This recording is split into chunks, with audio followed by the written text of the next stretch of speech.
and recent ones. What? You're going to knock it over. Right. I know, but I can't help it, boy. There, right? No, I'm telling you, being doorstepped. Right, you're live now. Right. Right, hold on. Let me hold this. Right, hold that. And then I'll try to... Hold on. Okay. Is that... No, it's not going to down there. Got that. That's it. No, just do that. I'll just leave it. I'll do it, Emma, because you're clumsy with your fingers, me. I'm not. I'm on live now. If it falls, it falls. I just have to kind of do that about, guys. Hope everyone's okay. Is it playing?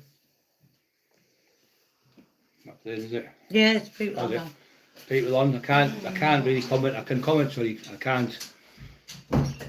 Anyone on there? Only one on up to now, I think.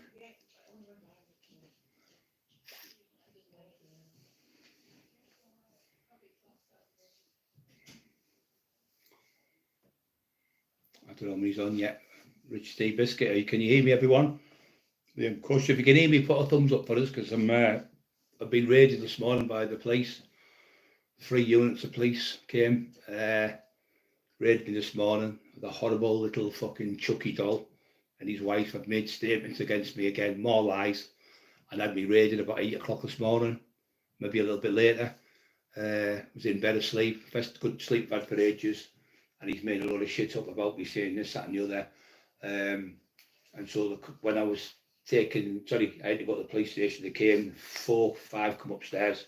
There was another 2 units on the front. One was unmarked car with police in, and there was no any firearms or anything. It was just police. I think it was 6, 7 of them, and then another 2 came for devices. So they've gone round the house with a probe and all that shit, and they've took every device out of my house. So I had to go and buy this phone. It's cost me £100. To try and come to life tonight to stop me. They said, oh, you can't say this about the so-called Pence person, but he's made him and his wife, both of them have made statements again, threats to kill, threats to shoot them, threats to do this, all the fucking shit. So when my solicitor from Nottingham Woodhouse, and thank you very much, Corey, she was lovely, she said, well, where's the proof? And the desk sergeant asked her, where's the proof of where Brian's been? Well, where's the proof you've got? And Mr. Cockerill, so I can put it forward as the desk sergeant, someone who lets you get nicked, or the one who can bail you and stuff. Oh, we haven't got that as of yet. But how can you have them in the police station? Oh, because we've had sent units out there to take statements of such and such, of the so-called little Chucky dolls and his fat wife. They've made statements again. They keep saying, well, I never made a statement. I've never made another one now today. So no statements against me, more lies and allegations, all because last night we got information from people from London that Jamie's been, I can't find he said his fucking name then, Jamie Schwarzenegger, the troll, has been down London, and Hut, I think they call him, was doing the Ripper tours, caught him in a certain place, something to do with the craze, and he was snorting the white stuff off the top, and the band's got him on camera, and he sacked him for the Ripper tour. He's never going to be working on the Ripper tour with them. They've completely binned him all together, and now he started torturing the lad. The same thing, burn your house down, bum your dog, rape your wife, all the same shit we've had. This lad's been getting now, who's on the Ripper tour, called him Gary, I think. I'm sure it's Gary.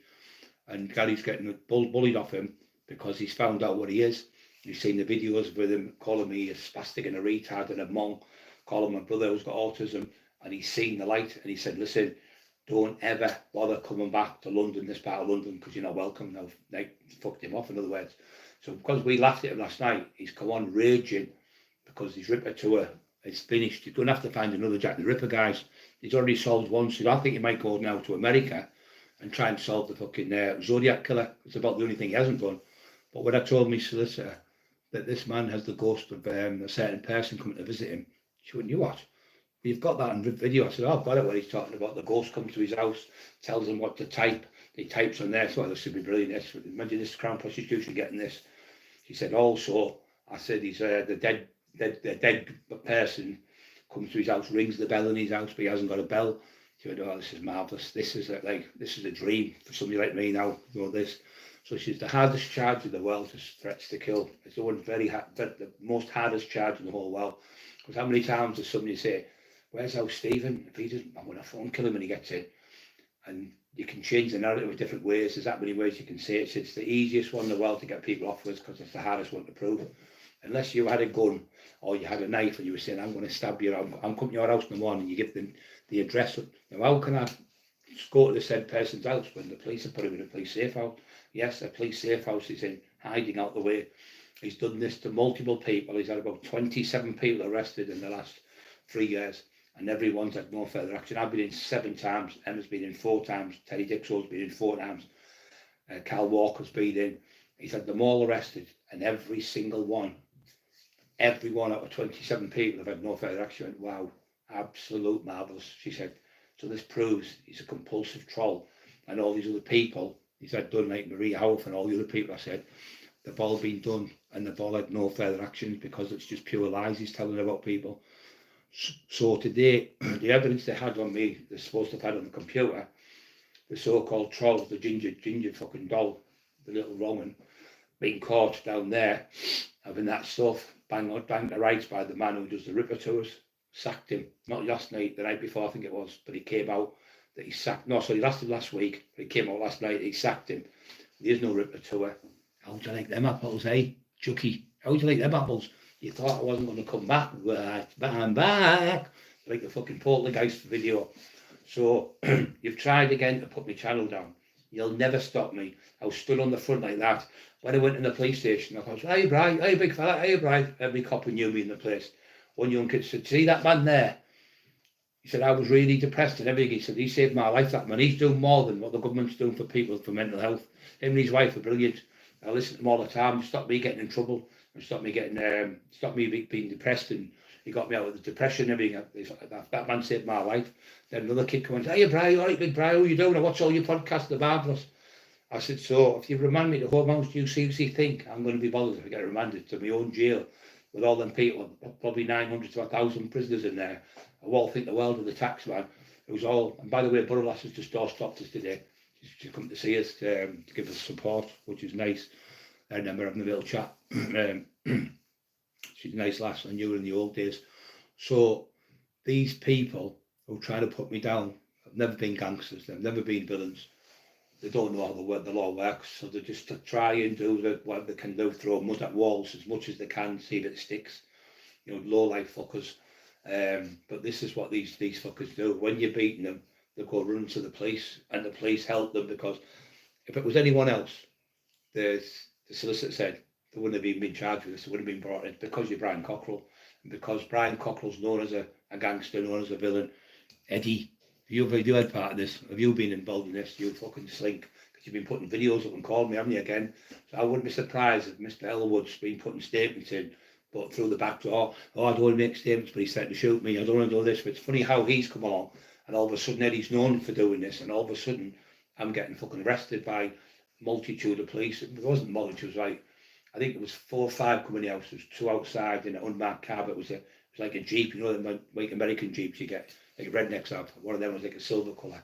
But I can prove it because it's all on a camera, so I was going to put the videos on. They were here for hours and hours and hours looking for firearms.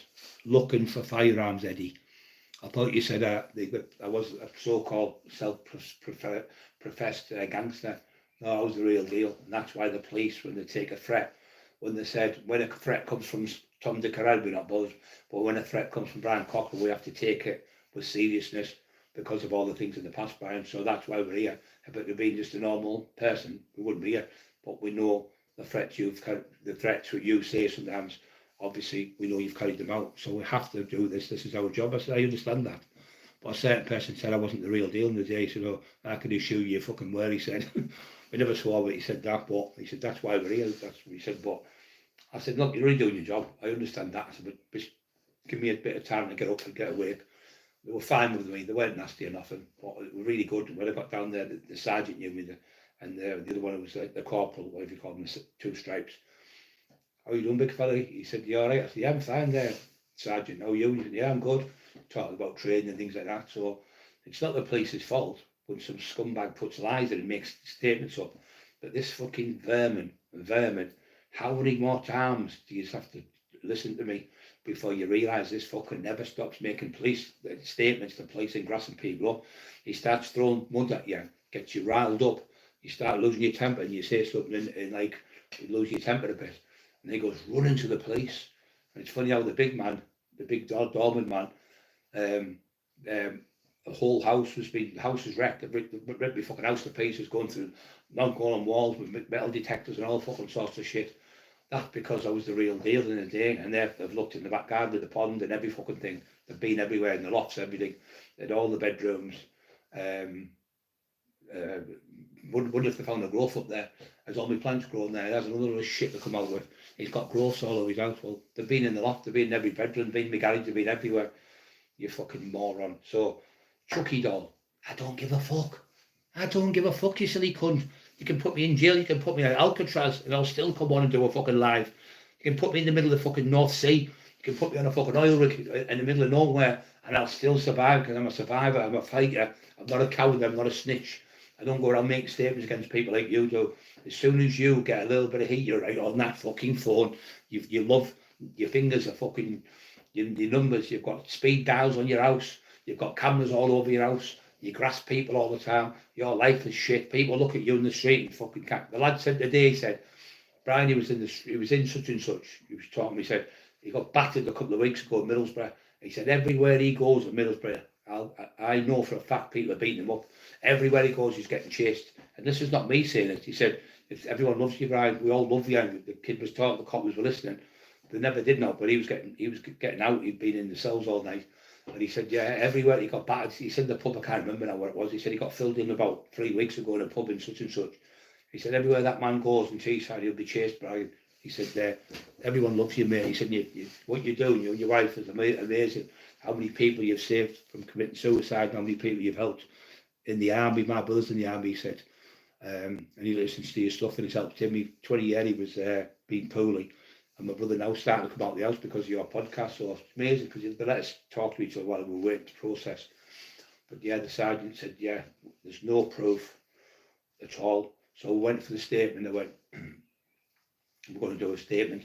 Went in for the statement. I just did a no comment so I could get out quicker. So I was in, got the statement, got no comment on everything. So they asked me, oh, Brian, you better to tell us the truth. I said, okay, I'll tell you the truth. They went, so I did no comment, no comment, no comment, no comment. They went, oh, why don't you just tell us the truth and give us your version? I went, okay, I'll give you my version. So they said, well, what really happened? I went, no comment.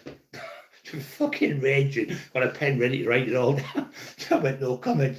And when they were going, I went, oh, yeah, by the way, she went, what? Two women they went. So, oh, by the way, it wasn't just PCs like it usually is. And that's what the solicitor said. I find it very strange, she said, that one was the detective CID, constable detective CID, and the other one was the CID as well.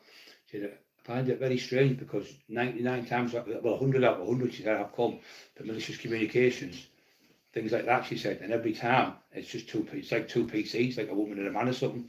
So I find it very strange that CID have come and CID have got to take statements off them.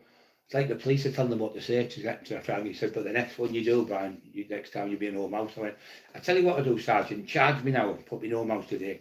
I'll willingly go in home house today, and my name will just go even fucking bigger all over the fucking country, all over the world. I get bigger. Just put me in jail, because you'll put me a martyr then. I'll be in there, and every cunt will be, it's the same as when Tom Robinson was in. When they come out, every cunt's waiting, everyone wants you out, everyone starts complaining, everyone starts pulling the police up, and that's what's happening. So the police are a disgrace. They won't do the job properly. They've taken all my fucking devices. They took 7 last time, found nothing. They've took another 2 today, 7, 8, 9 devices they've taken. There's nothing on any of them. Why don't they leave me and my wife alone? Because the so-called troll, who calls everyone else a troll, is the biggest troll that's ever been in history of trolls. Just a horrible, horrible human being with no, you can tell when he talks, you can tell you've seen him off his barnacle all the time. Every video he goes on, he's sweating like a pig, because every video he goes on, he's on that shit. So he's been kicked out of London, what area it was. Whatever it was something to do with an area where the Crays used to live, and it was a pub or something, somewhere where there's something to do with like a holy thing or something. He's sniffed on where the thing was, and really, like defamated on their fucking, on there, wherever it is in the pub or wherever it was. I don't know the exact thing, but the lads will probably come on and tell you from London. But he's been kicked out of that area of London. I told you I'd get you fucking gone from there, didn't I? I told the people would do it because of me, because I know all them in the old days. We used to work with them, them old time gangsters from down there 30 odd years, 35 years ago. You are an insignificant, compulsive liar who can't even type a fucking can't even type a sentence, and you're talking to ghosts. And also, I told her about the woman. He goes, I smoke crack and weed. What, you've got that on video? She went, like, you know, stood up, the type of thing, you know, the hairs on red, you could see, went, wow, like, no, as if she was rubbing their hands at, you know, that my analogy was. She was like, oh, brilliant, brilliant type of thing. So she said, what, you've got him saying he smokes crack and weed? I said, yeah. Oh, well, that'd be great. So that would be great for a drug test in the courtroom. I thought, would be a bit of the grass for that. Oh, yeah, we can do that, especially when he's admitted to it. We can ask for anything. She said, so if he declines to take it, case would be kicked out, inadmissible, because he hasn't took the. It's like when you get pulled over and you're driving and they think you've got drugs in your system, you say no, I'm not taking it. They actually charge you for it, and you get 3 or 4 times much fine, or you get 3 or 4 times much jail. So if you don't take the drug test or the alcohol test in your car when you're pulled over the place, you get nicked. Instead of getting, say, 6 months ban, you end up with 18 months ban and about an £800 fine. So it's great news for me, because we've got that. And when I spoke to the solicitor today, she said it's the hardest thing you can prove. It's the hardest charge to prove. It's the worst one in the world. And we've got tops. She told me his name. I've got his name now. We've got the top one in the whole of the North East that does this. He said when he comes in, this solicitor, the cops go, no, fucking him, nightmare. No, like Brian Cockerill coming in the pub fucking 30 years ago, and all the big tough guys go, fuck, it's Cockerill, and then start going out the back. Oh, I've left the chicken in the oven. Oh, I've got to go and take the kids somewhere. They used to do that, these top fighters. But it's like that, she said. It's one of them people who's sets the fear into the place, because they go, oh, we're not going to win this. He's got fucking such and such solicitor. So she said his name, I can't remember, it began with an S. But he's going to be helping us with the case as well, she said. So he's absolutely brilliant. So I just can't believe it. But Racing Lady, thank you very much for being on. Carol, Racing Lady, Carol, love you all the while. Just been speaking to Carol on the phone there. Borough lasses at the house, talking to her. Support.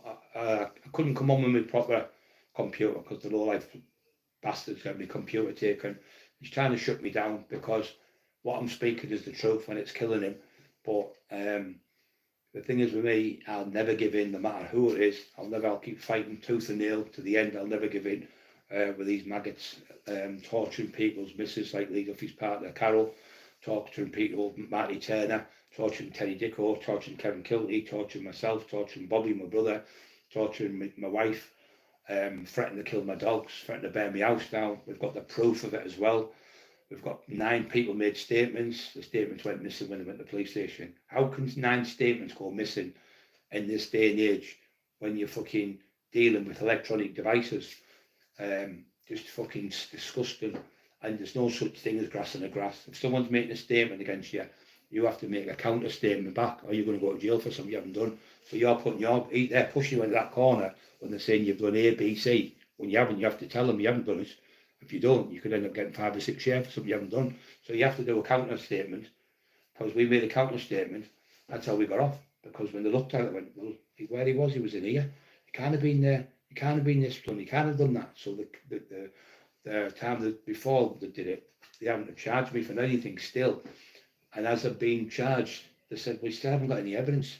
And when they asked them for evidence today about today's, or a couple of days, they went, well, the video where he's recorded and sent us, it's all broke up. It's all, you can't hear a word, you can't decipher nothing. So unlucky for them and lucky for me, he must have been recorded. Well, I know where he is now, because they divulged his address. Not the address, they divulged the area where he's at, but I'm not going to tell you that. But I was close to where I was right, so I'm not allowed to go to that certain area. I'm not allowed to go to the Chucky 1 and Chucky 2 in his wife's house. I'm not allowed to come on and mention the names or refer to them or whatever, which I'm not.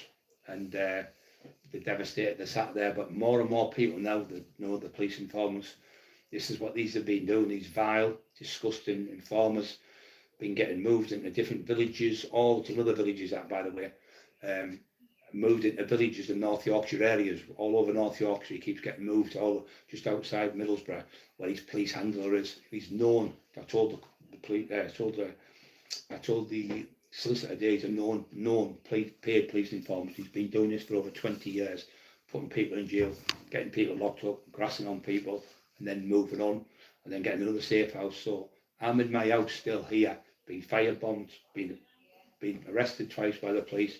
Our response had been, not this time, but the last time they were on response, they were fine. There was a big lad with a beard, lovely was. There was another little lad. He said, "You're not going to kick off here." I said, "I would have kicked off with a battered you all by now." And they all just started laughing. I said, "I might be 60, but I'm still moving on." They just started laughing. I said, "No, my hand's knackered there, officer." He went, "Oh, I didn't realise that. Do you need any help? Do you need that?" There were nothing compared to the last coppers. I can only tell you the truth.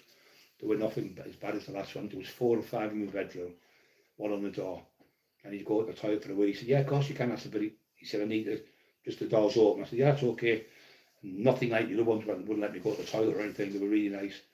And I got there and I said, do you want this? And I know for a fact Brian will get chicken. This is funny, this the kid said, "I know for a fact you will give Brian the Kentucky today because he's a different criminal compared to us."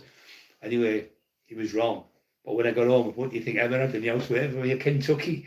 And the kid who was in the cells with me today, if you want to contact me anytime you want, because I didn't get your name, son. But thank you for the lovely, thank you for the to bully me up in there and make me feel better, feel good.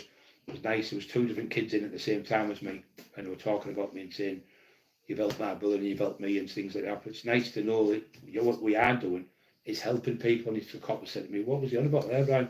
While they were giving me the paperwork and stuff. I said, "Oh, what it was, I do the channel." And, "Oh, that's marvellous." I said, me and my wife decided to do a channel to help people with mental health issues, and like my brother, and help people like my brother who got raped as a kid, as a child. And that's why I told her, I said, the reason why I fell out with the said person is because he was laughing at children, 13, 14-year-old, Paul Sykes. If you look on my community page, you can see the things with Paul Sykes, and you can see the said person getting interviewed, talking about Paul Sykes raping kids and laughing at them. So you can see that. That's I can let you go to that. I can mention that to you because he's put himself in the public domain. So I can do anything I want apart from mention his name. Or I've never ever once said I want him hurt by anyone. If I wanted him hurt, I could have had him hurt 100 times over. But I haven't, because I'm a Christian now. And that's why I told the truth about Paddy. Paddy's never been a nonce. Paddy was never ever a paedophile. I was told by certain people he was. And I followed that. I believed in them because they were friends for 30 years. But when they turned around and said, "Oh, we sent it ourselves to Paddy's computer." But we've had some said lately. We've had some sent to our computer with a erection, a penis and things like that. So that's what they've done to Paddy's. They sent images of whatever kids or whatever it was, 5 different images, and it was sent to his computer. But we've had them sent from the horrible little ginger cunts. We've had them many amount. Emma's had them, Terry's had them, Marty Turner's had them, Kevin Kilty's had them, there's Carol Edwards has had them, Maria House had hundreds. Poor Maria, fucking woman who got cancer. Tortured that woman with cancer. She went, "What with cancer?" I said, "Yeah." Another one, Dale Brendan Hyde. Got all these, they're all in the public domain. You can see where he's made statements against them all. All these people have spoke out about him. The Chucky doll and his fucking amazing different fucking personalities. He has total different personalities.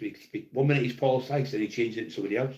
And I told them about whether the ghost of Paul Sykes is typing on his typewriter and he's ringing the bell in his house, and she just couldn't stop laughing. She said, "You've got proper delusional, that is, real delusional. We can there prove he's non-compos mentis," means he's insane. We can get the cold case kicked out. So we've got 3 or 4 different angles now. Yeah, Carol, that's Lee Duffy's part of that, mother of his children. Tell the bairn I'm okay. That's Lee's granddaughter. She's been really upset. I've been arrested. So yeah, I love all of Carol's family. I love Carol, Carol's son, Carol's daughter, the beautiful people. It's one of the best things in the world that came out of this was getting to meet the beautiful Carol and her beautiful daughters and a beautiful son and a dog and all the other stuff. And the Cockerill family amalgamated as one family with the Duffy family. We all have the same thing and we all have the same common denominator. We're not going to let Lee Duffy get called names and lies what never happened 30 years ago from an asswipe who couldn't fucking lace Lee Duffy's boots. A piece of shit, absolute piece of shit, giving evidence to police. Now, we use out there who've been following his bullshit, listen to the taxman. I don't fucking tell lies. I've been locked up for the 2nd time with this lunatic, And now they're on about remanding me for what? Malicious communication. It's the least charge in the world you can go to jail for. You can't even get, it'd be very hard to get jail, especially if you wouldn't be able to remand you either, Brian. They're talking shit. There was no way they can facilitate someone with the injuries you've got. And they know for a fact, because they've already checked with the doctors, don't give me that shit. They'll check your doctor without you even known to see, and your hospital. They've already done that, she said. They've done the due diligence and checked the solicitors, their CID will have checked in North Tees and they'll have checked in Cook to see if I'm not making these injuries up. And when they've got the records back, they'll know how bad I am. That's why they can't go for the remand, because I'm too ill. The medication one's fucking Oralmov, Tramadol, fucking Naproxen. The copper said today, bloody hell, he said it's like a chemist in here, like a pharmacist, sorry. He said it's like a pharmacist. She went, that's what he's on, all that stuff. He said, oh, it must be bad having all this stress all the time on you all the time. So we're not heartless, you know, the big lad said. We can see with our own eyes what's going on. We're not stupid. We know it's not all one side. We know this is not one sided. But Brian can get his version across today if he goes, but I didn't want to talk to them because I've already given them a statement from before. So I'm just going to regurgitate the same thing. So I thought, waste time giving any more stuff because I've already had it. So I did the no statement, and then they said, oh, we're going to release you. I've never been in for a threats to kill. I'm usually in 2 or 3 days, threats to kill or armed robbery. But Big Eddie Elwood said, I'm making it up. If I'm making it up, why do you think they're taking the allegation of threats to kill so serious? Because I'm the fucking tax man. But they've been Tom, Dick and Harry. They probably went on to behave yourself, you're going to get arrested. No, because it was me, that's why there was 3 units of police had cars outside. And they came in looking for guns. They didn't came in just to take devices. You don't find, they were on the top of the wardrobes, they were in drawers, they were in under the fucking carpets, they were in everything. They were looking for firearms, that's what they were looking for. She said, it seems funny, Brian, because I've been, like, you know, I've been in a few towns where they've come, Emma said, in the search house, never searched it like this, where it was like through a fine tooth comb. I said, Emma, they were searching for guns here, I thought they were. I didn't want to say no to upset you or frighten you, but I think that's exactly what they're looking for. So, well, it's good because they can't come again, because the Chucky dolls probably told them, Brian's got a gun in the house, he's going to shoot us, he's going to kill us. Well, that Eddie must be using it with his big long fingers, because he might be able to shoot him that far, but I can't shoot somebody 50, 60, 70 mile away from me. So, and I don't even know where he lives. How can I do anything when my hand's bad? How am I going to drive to the said place? It's 50 miles, 60, 70, 80 miles, whatever it is, away from where I get there, shoot and get back without being seen. Absolutely pathetic. So, absolute bullshit lies coming from him again. You just can't stop making lies up. He'll have made, like what I've said, he'll have made it into fucking like that. But lucky for me, wherever he's been, the village, where he's been, wherever the village he's been in, he's there and he's made the recordings, and he might have been in London, I don't know, he might have been in London, and he's made the recordings wherever he's been. It's been in thinking Emma's, when they were here, went boof and turned them all off. Everything's been wiped off the computer straight away anyway, so they won't be able to get it anyway now, because it's gone. It's been wiped off the computer.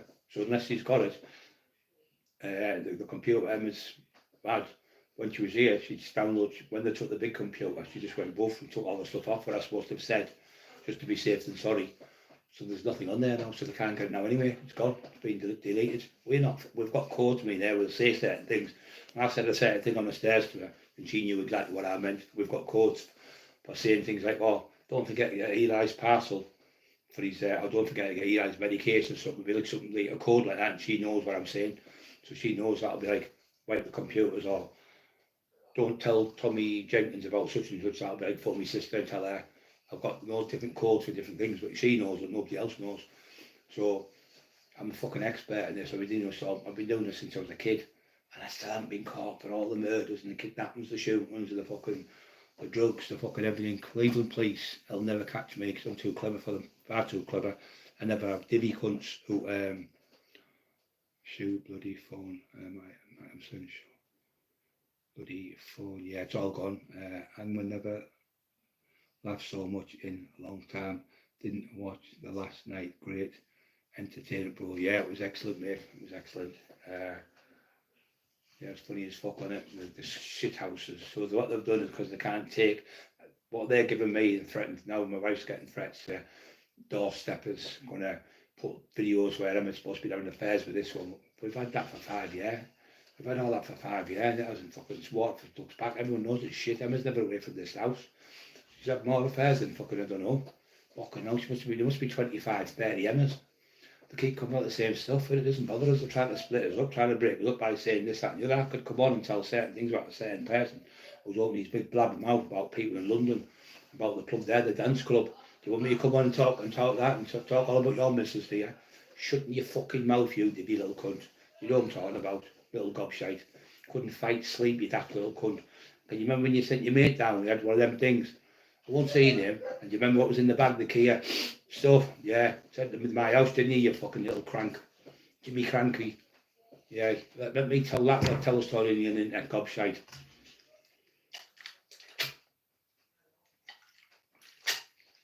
Sending people living fucking stuff in my house when I was poorly in bed, you fucking wrong.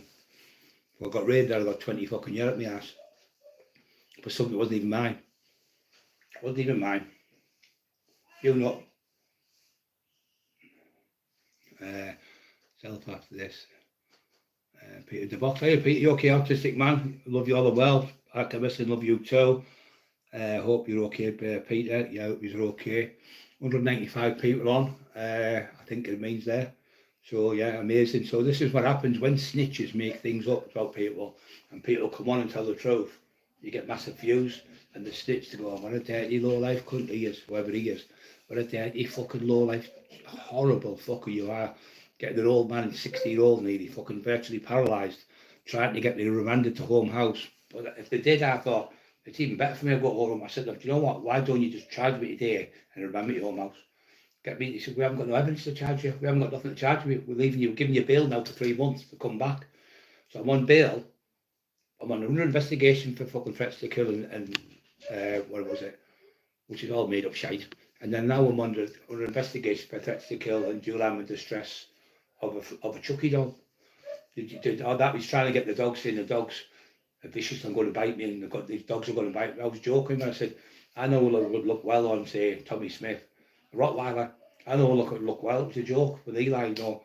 If you imagine Eli getting hold of his face and holding him, and I went, oh no, I won't let my dog do that because if he bit him, he'd end up dying of poison off the cunt. So he's trying to make that to try and get my dogs destroyed. Is your dog's vicious? Will they bite us if I go to the house? I said, you're just fucking talking shit now. I said, Eli plays with fucking the cat next door. Eli plays with the fucking wood pigeons. Eli plays with the fucking hedgehogs. You'll see videos of him playing with hedgehogs and helping them get up on the pavement and get on the grass next to the man. Eli's the most lovingest dog in the world, and Wolf's just a baby. Well, he's a baby, but he is getting vicious now. But he's never bitten anyone. He's never attacked anyone. But they're trying to make it look like my dogs are attack dogs, so they want to get them took off me and get them destroyed. Horrible cunt you are. You fat, smelly piece of piss. Pissy pants. Pissy fucking pants. Pisses himself. The man that sits on a bus and pisses himself and sits all the way there and goes back on the bus full of piss going back home. Pissy fucking pants. Pissy pants in the grass.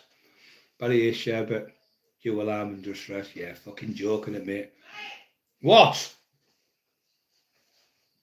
What are you going on about?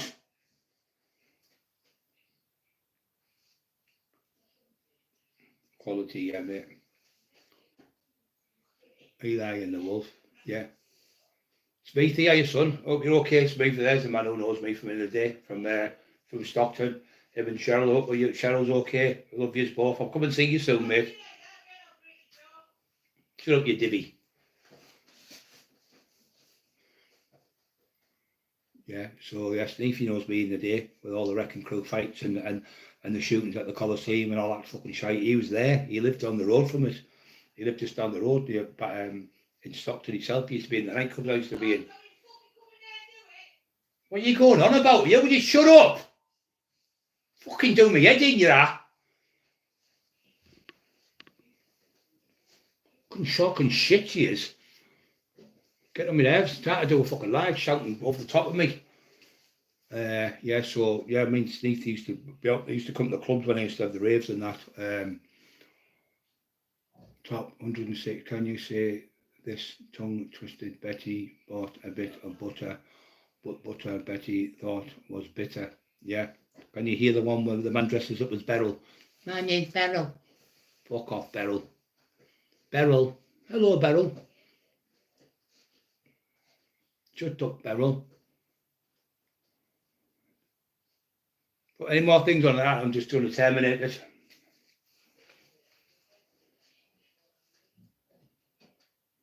Yeah. 7th, I think. You're well, mate, yeah. I can't read that, went that fast there. I'm at a quarter for 600 Kev B. Go on now, go. Oh, she's fucking mental.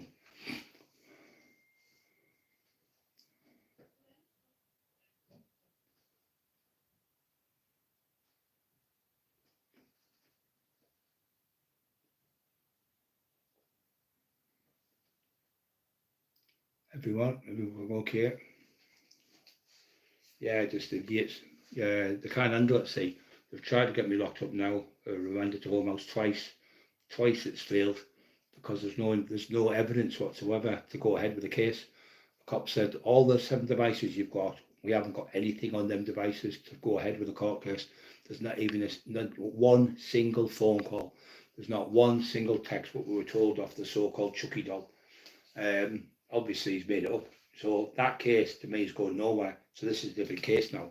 So this will probably go to the CPS like quick. And when it goes to them, it'll come straight back. And we're happy. I want to go to court because I want to give my version of what happened. And I can give my version, everyone can give their version, Bobby can give his version, and all the other people like Teddy Dicko's going to go to court for us. And people like fucking all the other people like Steve Mack and Carl Walker and Steve Shadman, Steve Mack, all of them, Carl Edwards, all are going to give statements to say, and Marie Howarth, they've got all the proof what he's been doing because they've got it on the computer. They've got people from Carlisle and everything. He's tortured, he doesn't even know about these people. We've got all these people from all over willing to go to court and give their evidence of what he's done to them, the same as us, even people down in London. Even the young lad who's involved now from the Ripper Tower things, he's even involved saying that he's torturing him and bullying him and threatening him and doing the same things they did to Brian and Emma, which is vile. The same bullshit, the same MO over and over again with everyone. He definitely needs help. He's a pity. He's more to be pitied than anyone else, guys, than anything. But the thing is, I don't want him hurt any way, shape or form. I'd rather let the fucking cunt sit there and drive himself more insane with these fucking delusional characters like these fake fucking ghosts and that coming to his house and all that. So I just sit back now and just going to be doing more better podcasts and getting out there and doing things to help people like we were before. We'll start picking people up to come to the outside state, do a podcast at the house with us, getting more people on in the community, like Sir Kevin Kilty and people like that, and other people who lived in this era, who lived in the old era and could give their version of what happened and stuff. So I think we're going to be going on Paddy's tomorrow night I think it is. I had a good talk with Paddy today for about 20 minutes. He sounds really up-tempo, he's looking really good. But yeah, talking to a proper lad, not a fucking bullshitter, pretending to be something they're not.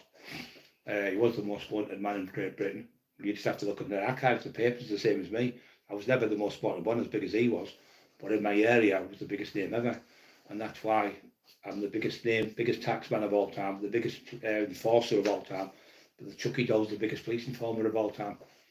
He's now done this to multitudes of people all over the northeast, and he keeps getting up because he keeps working with them. And the people are doing books with him.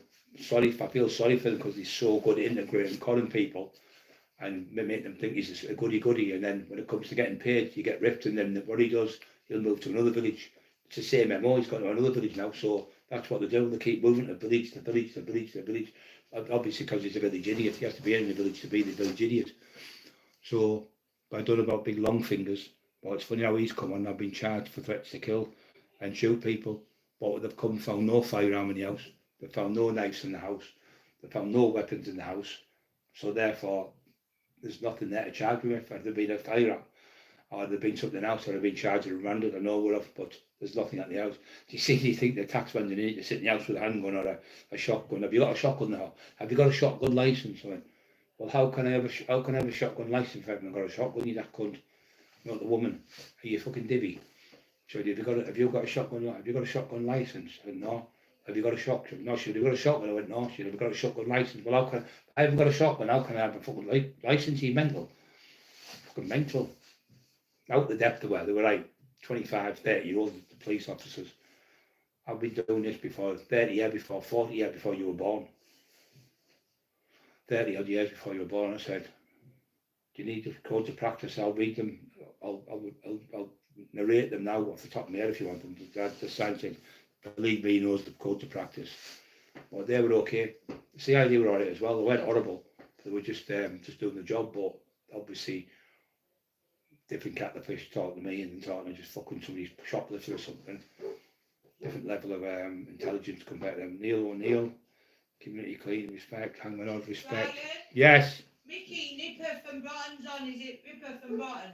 Nipper, yeah, Nipper. How you, Nipper? You alright, son? Seen you for years. Dave Forbes' grandson's on, no, Dave Forbes Tatawis, the nan. Oh yeah, I've seen him, yeah. Yeah, so say hello to Dylan as well. How you, Dylan? You alright, son? Was convicted, he was, my granddad, he died too, 2015. Dylan Thorpe. Yeah, no, Thorpe. I knew Thorpe really well. Thorpe was my very good friend.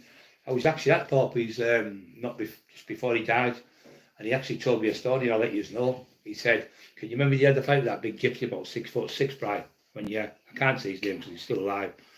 He said, "I was there when they were going to shoot you. You were at." He said, "What happened is there was three of them. There was the dad, the uncle, and the son, and they're going to shoot you at a fight." He said, "What happened? You went out to a do when you were 16." I said, "Yeah, the dad's do." He said, "Yeah, in grade 8 it was." So I went to a do, and I was only 16, so I was there, and it was this bloke, about 6'6", big, known fighter. And he was there, and he was starting to bully me with another lad. I was with a lad, Spit Wyman, I think it was at Spit. I was at Jeff. I was either Jeff or Spit Wyman. I was with him. Anyway, we went out, and I didn't drink. Anyway, this bloke, he threw a drink around me for no reason, fucking soaked me full of alcohol. So later on, we were going on with it anyway, but the police have tried to arrest me for drunk disorder in the street. But I never had alcohol, so I got a drink spilt on me anyway. Long story short, it was finished with. So this bloke, when I was at the pub, he said, "Can I fight you?" And I was only 16. I was only like fucking about 11 stone, 12 stone. Just gone 16, I think, maybe 15. And I didn't drink, I was just drinking orange and water. Anyway, he slapped me in the face and threw a drink in my face. And I thought, "I'll get you back one day, you cunt." "Shut up! I'll get you back one day, you cunt." So later on, he lived up there. He lived Kisborough way. So, no, shut the dogs up, please. Ridiculous. So, I'm trying to tell a story. Dogs crying like mad in the background, they're not even going to shut them up. So, I thought we were saying what happened. He said, it was years later, so I went into this pub called the Yorkshire Cobble. I went into the Cobble. Just stood there telling me to look at the dog. Stood there watching the dog cry instead of talking to the dog. Fucking nuisance. I can't think straight with it. So I'm stood there. I'm in this pub when my Uncle Frank was in. We played for Man United, and my Uncle Tam and my Uncle John. And this fucker's in. I'm like 24 now. And I'm the fucking monster now. And can you remember me? Yo, no, I can't. Like, it was still hard. It was full of travellers and that and there, but it was full of pool tables. Yorkshire Cobble it's called, in Redcar Race Road on the road. I don't know what it's called now, the road. West Dyke Road. So I'm in there, and he gets up and I went bang, left hook and right hook, busted all his fucking jaw, snapped him, fell on the table. It was big leather, I can't remember what they were called, them leather seats. Remember them leather red seats you used to get years ago? Fucking like press studs in them. I can't remember the name of the fucking called now. All the barristers used to have in the old days. I can't remember the names. Something sweets they were called. Loads of people, the red, the white, red, and you had a chair, and then you had the back, but I can't remember the fucking name of it now. Anyway, I went out the pub and went, so about 4 or 5 years later, he's waiting for me at Manhattan's. Now, Manhattan's, where you walk from Manhattan's Powerhouse on the Redcar Seafront, I used to park my car across the road, and the car was parked there. When you walk Redcar, if you ever go, you can walk down these steps and you can go to the side, and there's a little place you can sit like an alcove. They were sat there with shotguns. I don't know if they were sawn up or whatever, but they were legal to carry them. If they got caught, they would get off because they had shotgun licenses. And he would have stood there, going to shoot me.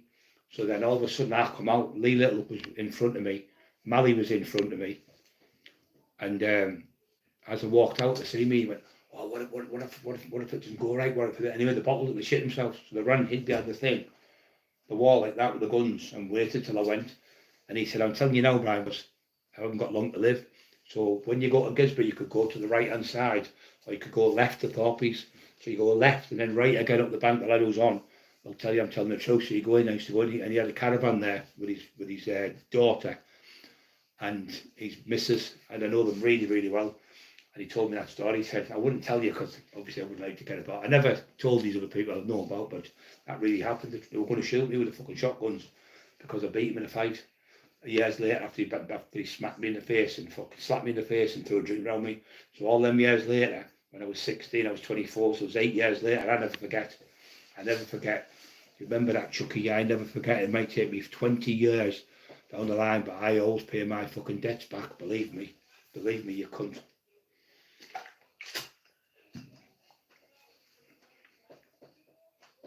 There's my pal at the back.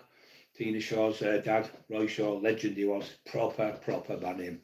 Proper. One of them you just wouldn't want to have a go with. You think, fucking, you know you're going to be in a nightmare of a fight. But Roy Shaw, you always look up to Roy Shaw because he was a lot older than me. And Lenny McLean, I always look up to him. And I don't disrespect people. I only disrespect that Paul Sykes because of the video. It's on my community post now. You can see where he's talking. I don't know if it's on now. It might have been took off of this. I don't know. It might be still. But you can see where Paul Sykes was having sex with a 13-year-old girl. It was he abused his wife when she was 13. He abused her when she was 14. Meaning he had sex with him.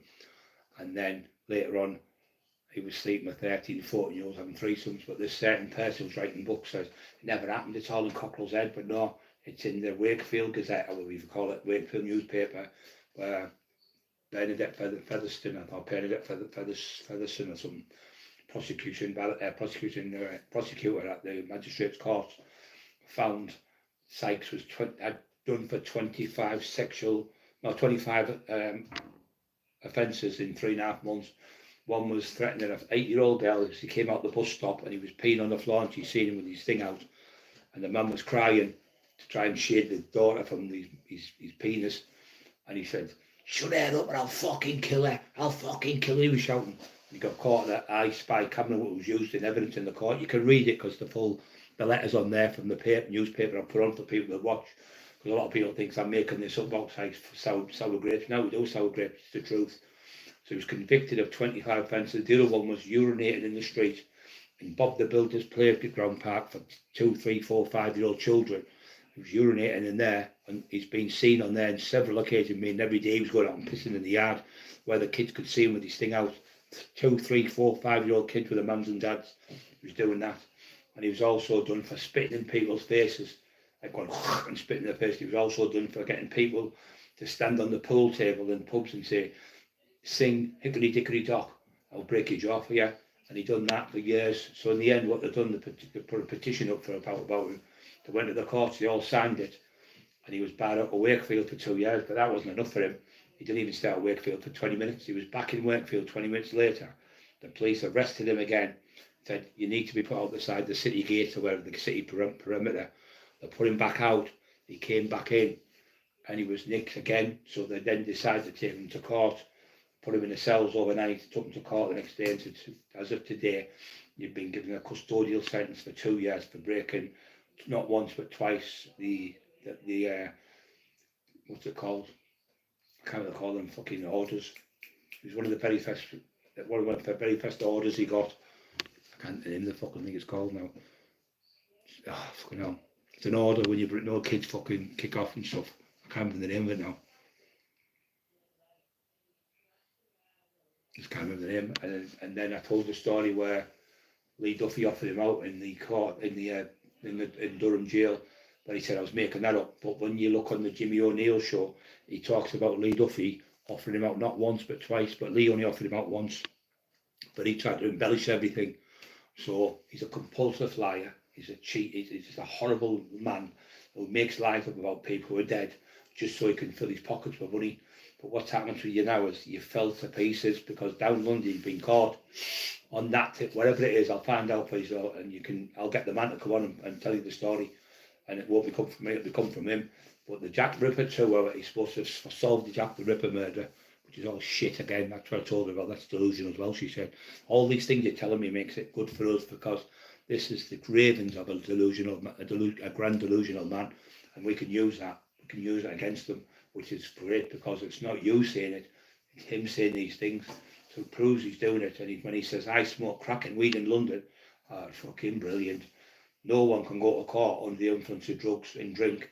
And when you get tested with a hair follicle test, it's in your system for 3 years. So if that's in his system on the day of the trial or the day before, it's inadmissible. It's like when you get nicked from the police. Have you had a drink today? Have you had medication? Like they asked me about the oral morph. Have you had any tramadol or that? I said, no, I didn't. And then they asked me, do I want them in the cells? I thought, fuck you, you think I'm stupid? So I take the oral morph and it's in your system 8 hours or something. So keep me in for the 8 hours before they interviewed me. I'm not a fucking mug, PC fucking plod. I think I'm fucking stupid. Really think I'm stupid. I was in agony and pain. I've had one all day. I've just had some before I come on. But I'm in agony on the right side. But I said, can't you let me stay in here a bit longer? I said, why? Because this bed's better than my bed. My bed's too soft. It was like a thick mattress and they gave me this pillow. It was made like a rubber. But it must have been like some type of foam inside, but it was rock hard. I was laid on like that, and the copper said to me, I've never seen anyone laid facing that way. I've got no fear of you, because I know you wouldn't dare touch me. I know no one would come in that door and manhandle me. The old days, we might have had a go, but I know for a fact you wouldn't come in that door. I've got no fear. Everyone else faces the door, said, no, let me give you the analogy, officer.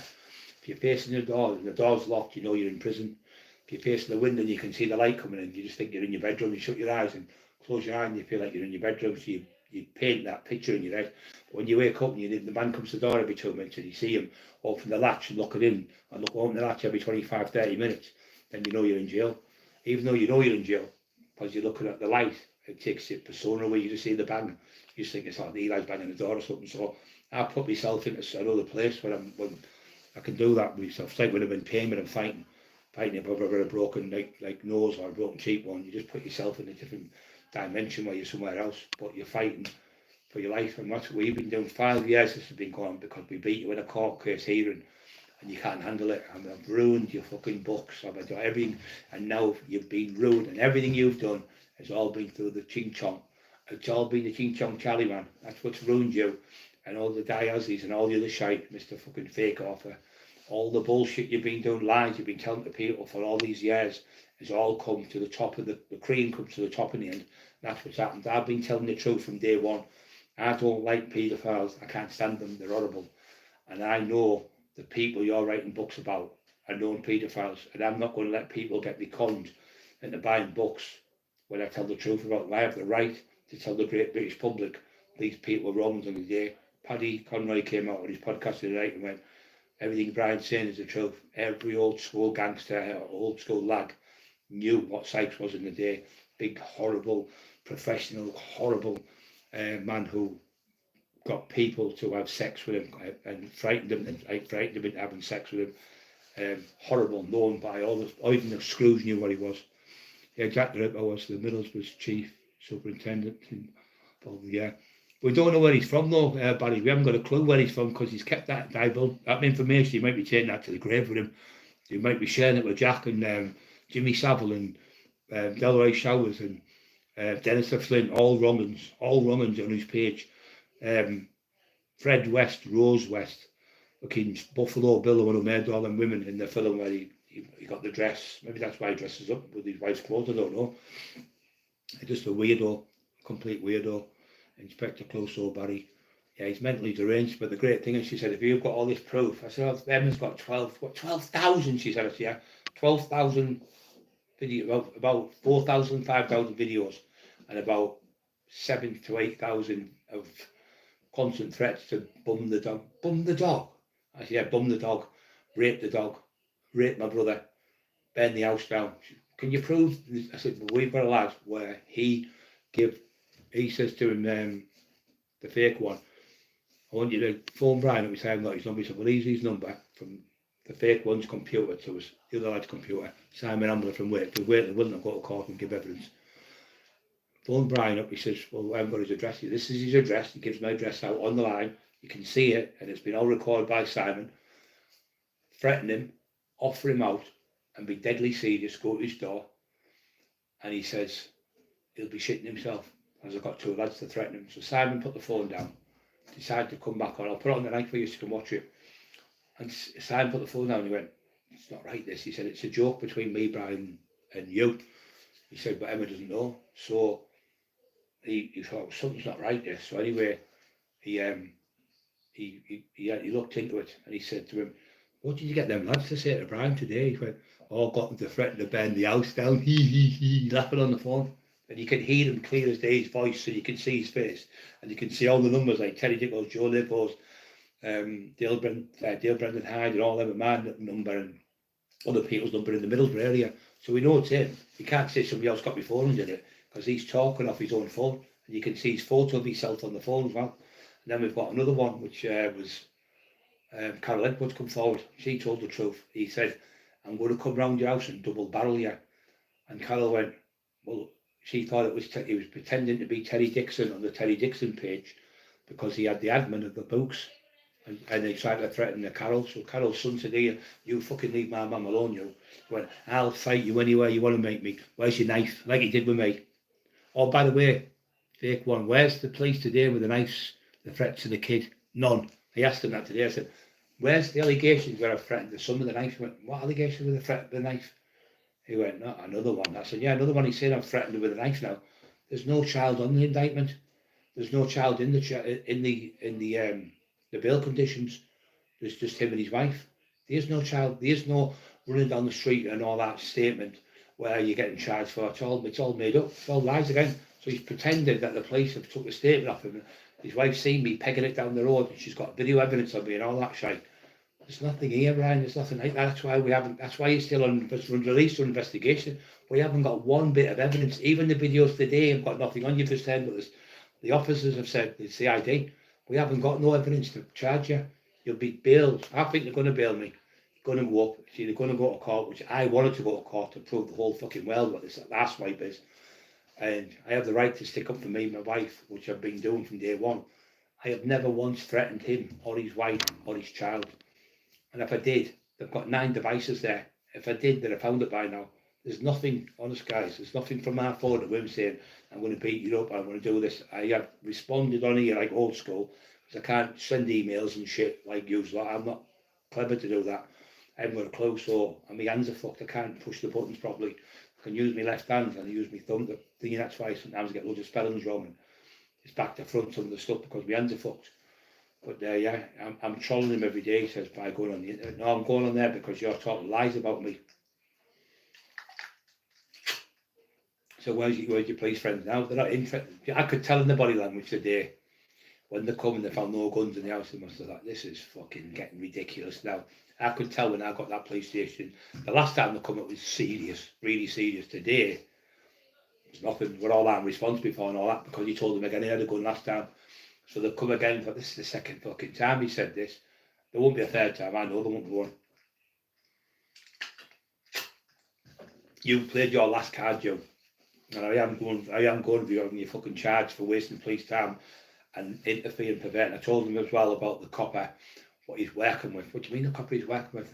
But that's not allowed. He can't talk to ex-police officers while there's an ongoing case involved in a Middlesbrough police station where you're being arrested from. That's preventing the course of justice, and it's what's it called? Interfering with an ongoing court case, or interfering with an ongoing allegation against you. He can't talk to ex-police officers and then saying he's talking to the other ones, because that wouldn't be able to go in court. It'd kicked out. The judge would kick it out.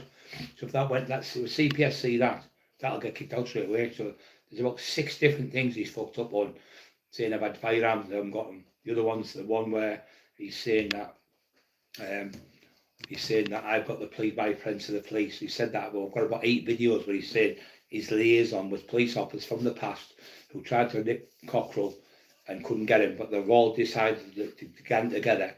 And I've also spoken to the judge, and I've also said, well, I know that's delusional, she said, but that proves how mentally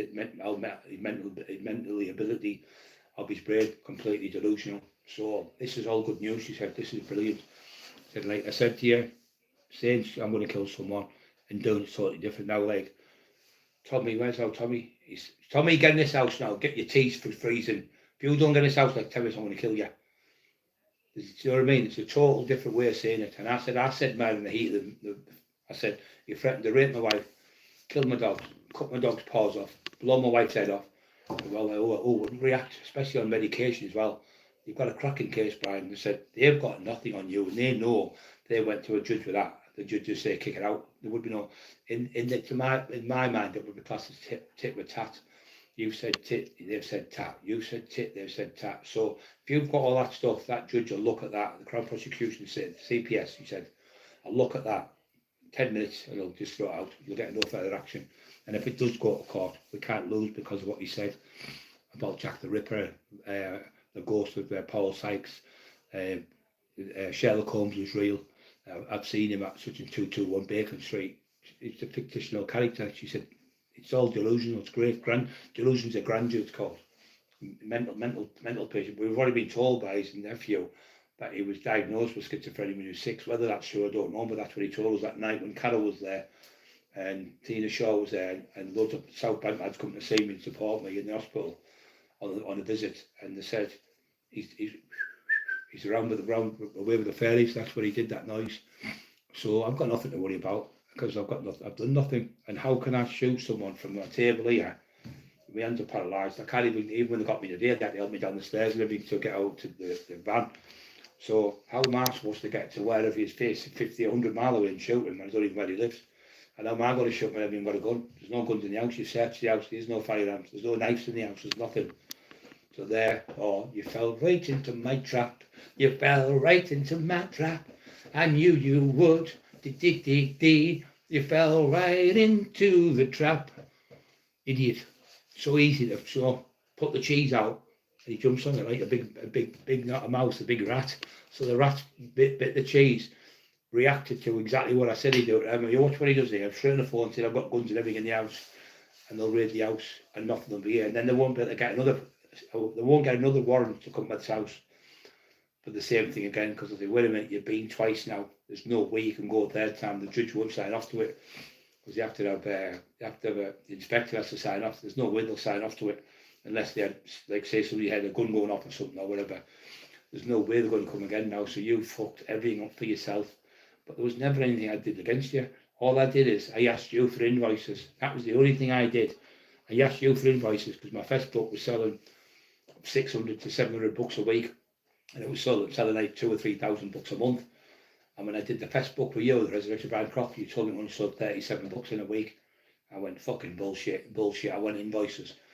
You wouldn't give me invoices. Oh no, you can explicitly rob Brent, you can trust him with your life. I said, well, that's okay. Maybe you can trust him with your life, but I still need invoices for tax reasons and tax purposes to see how much I would owe after how many books have come in, how much money I would have to pay tax. But no, you can trust me. He said, don't even pay this. I said, listen, I want the invoices. Or give me a month or so. A month. When I asked Stephen Ray for it, he sent me it in 5 minutes. I got the whole lot downloaded on the computer in 5 minutes. When he asked for the invoices, they went, oh, Rob Brent said, I've never dealt in invoices before, Brian. I don't know what to send him. Could you send me a letter from John Blake, publisher, and show me how he does the invoices, and I'll copy it and I'll send you them. And I thought, and then when I went to court and told the judge went, well, that proves he's never done invoices in his life. That means he's not paying tax. And that's when the judge said, Warcry Publishing, Warcry Press, and then the internet search don't exist as a company. They're a fake company. That word, F-A-K-E, fake company. Mr. Chucky Doll, you look fool. You look like an idiot. And you still haven't beat me. You'll never beat me. I'm still, come on. I'm still here. Look at bit as a fucking lock compared to you. Put him up. Cowardly line, that's what you are. Look at the lad in the street, we've got him as well. The dog walker, what you threatened to kill. I'm going to come on your fucking house in the morning. I'm going to kill you. Threatening an innocent man. All he was, he bought 2 DVD, fucking, whatever they are, things, not DVDs, DVDs, yeah. 2 DVDs, I think they were 20 quid each. And he sent the money to him, 40 quid.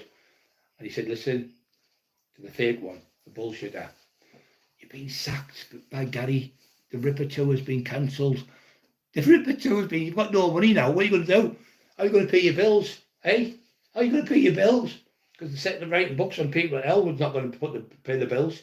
Not in a million years, because they won't sell more than $200. Absolute fool. Absolute fools. I wouldn't be surprised if they've all been involved in this. Get together and all phone the police at the same time. He's threatening to shoot us, he's trying to kill us. That's how they get you, see. Like they did at the Coliseum all them years ago. Stood with the police, Elwood on the front, with all the policemen there. We thought he was 10 fucking men with the police were there.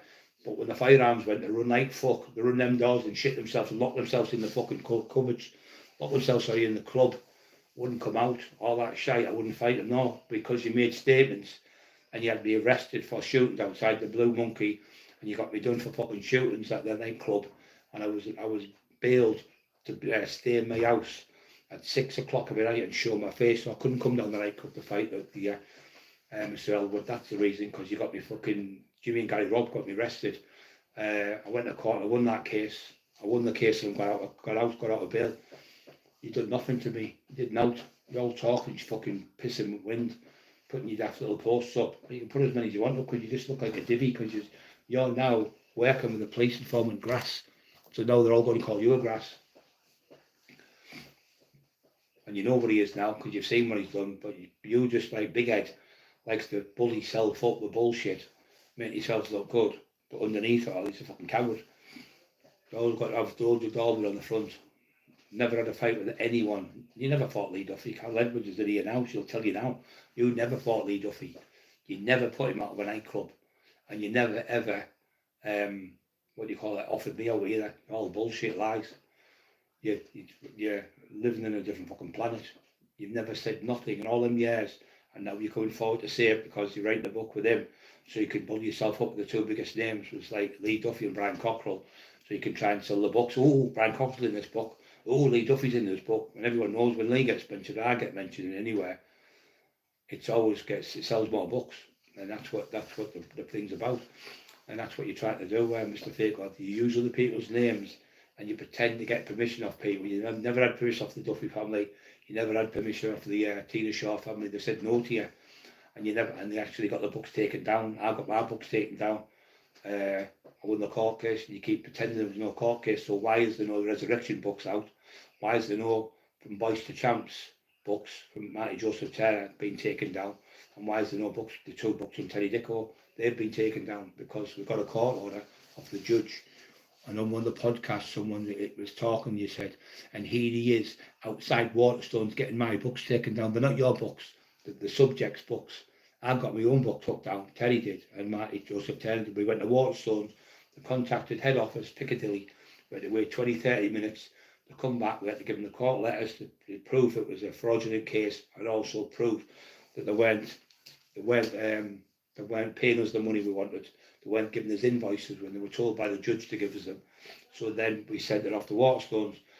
20 minutes later, the woman said, "Oh look, see your books on the shelf there." I said, "Yeah, watch." She got them all off the shelf and put them in a big box. And the lad went got about 30 books, put them in 2 boxes and took them out the back. So they're staying out the back until the investigation of the court case is over. Obviously, that's what they've done. So that's what happened with Waterstones. They took the books down because they knew there was a court case going with Judge Gargan. Mark Gargan was the judge who signed the letter for us. So we print it out and give it to them. And he said it's doctored. Now, if it was doctored, all you have to do is go to the police and have me arrested like you would do, because you and your wife love to make statements. You've known police informants, horrible, horrible people. And I've saved you getting done in about how many times when I was with you. The amount of people wanted to beat you up and I've jumped in and stopped them. And this is the thanks you get. But all he asked for, guys, was invoices. They wouldn't give me them.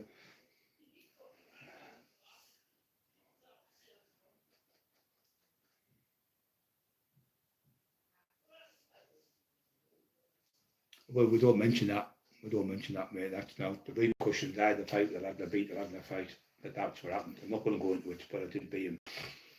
So that was the repercussion. So stop trying to get into stuff. Listen, you, Chucky Doll, stop talking shite and trying to cause trouble for people who live in this area, because you're a little wrong'un, a really bad wrong'un you are. You're known as a bad wrong'un. You sat on here talking shite with your fake accounts, and you tell people you want to fight me, but when I offer you out to fight and meet you, you go and run to the police again. You're a fucking wrong'un. You still be a big daft body. Big village idiot. You've got 2 village idiots, one in one village and one in another village. Dude, he called me delusional, and delusional, self-proclaimed fucking gangster. Well, why did the police all turn up today, mob-handed again, to arrest me, paralysed virtually, and they still came fucking team-handed. No guns were out, but they still came with their 3 different units. There was a van, a car, and another car. I think there was a white car. There's 4 cars. Sorry, 2 women came afterwards after I'd gone. The CID to search the house for firearms. So if I wasn't this big person, why did they come and search my house for firearms? I was just a dink with no, it's just bullshit. So Emma said they were here for hours and hours, but I don't know, 3 hours or something. Pulled all the drawers out and everything, in the back garden, sweeping places with metal detectors and all sorts of shit. Nothing, no gun, no knives, no threats on computers, and no evidence. I said, well, where's the evidence? What evidence have you got? You're supposed to have got off the so-called said fake bullshitter. Please, like the buttons. There's Cockerill on this. There's Cockerill Lee Duffy's part of there. Lee Duffy never got battered off at Yellwood. I never put him out the Kirk pub. She'll tell you now. Bullshit. Never heard of that story in 35 years. And why? Because it never happened. People always jump on the bandwagon with Lee Duffy's name and try to pretend there's something. But the thing is, they were never around. It's like Craig Howard said when he used to walk around with Elwood. He never come into the area where Lee was about. He's only started coming in now, Brian, since Lee died, because he was scared of Lee Duffy. That's the truth. 86 seconds. I was trying to know who's on that 86, I haven't got a clue. There's that many people, that's what it might be, the thing's fucking up, I don't know. It's only on a daft little phone. So 274 in the chat, 274 people in the chat. Hit the like buttons, guys, while you're in there. Because it helps the channel, helps to support us. If you believe us, put your thumbs up if you can, which is like the button, push the like buttons, or smash the like buttons, because the more support we get, the more it does that fake fucking horrible fucker who's writing books on the dead and disrespecting people like Lee Duffy, making lies up about Lee. It never happened, walking around saying Lee got stabbed 7 times off the person who stabbed him. Never got stabbed 7 times. He got stabbed once under the chest. That kills a fatal injury under his armpit. He said he was stabbed, and the blood. And this is just round the corner from Carol and her daughters and her fucking granddaughter. Just round the corner from where Lee was killed. They live, and he's in the street with Sean Atwood. Fucking shame on you, Sean Atwood. Shame. But Sean Atwood won't know. He stood there, give me pink dots. Yeah. So Sean stood with Mr. Pink Shorts. And he's talking shit about Lee. He didn't even know Lee. He never met Lee. He wasn't around. He was at school when me and Lee were running about. This crank pretending he knew all these top people like Biv Graham, like Ernie Buick. And he's never met Ernie Buick either. He's never met Paul Sykes either. Another crank Sykes. Taxed him twice. Paddy's come on and told, yeah, Brian did tax him. Yeah, Carol said the same. I've never heard of that story, Brian. Yeah, never happened. That's why Carol. Nobody was ever took their Lee Duffy out of the Kirk, because everyone in that pub, 700-800 people used to go in on the weekend, would have known. And it would have been all over Teesside. Am I right? Yeah.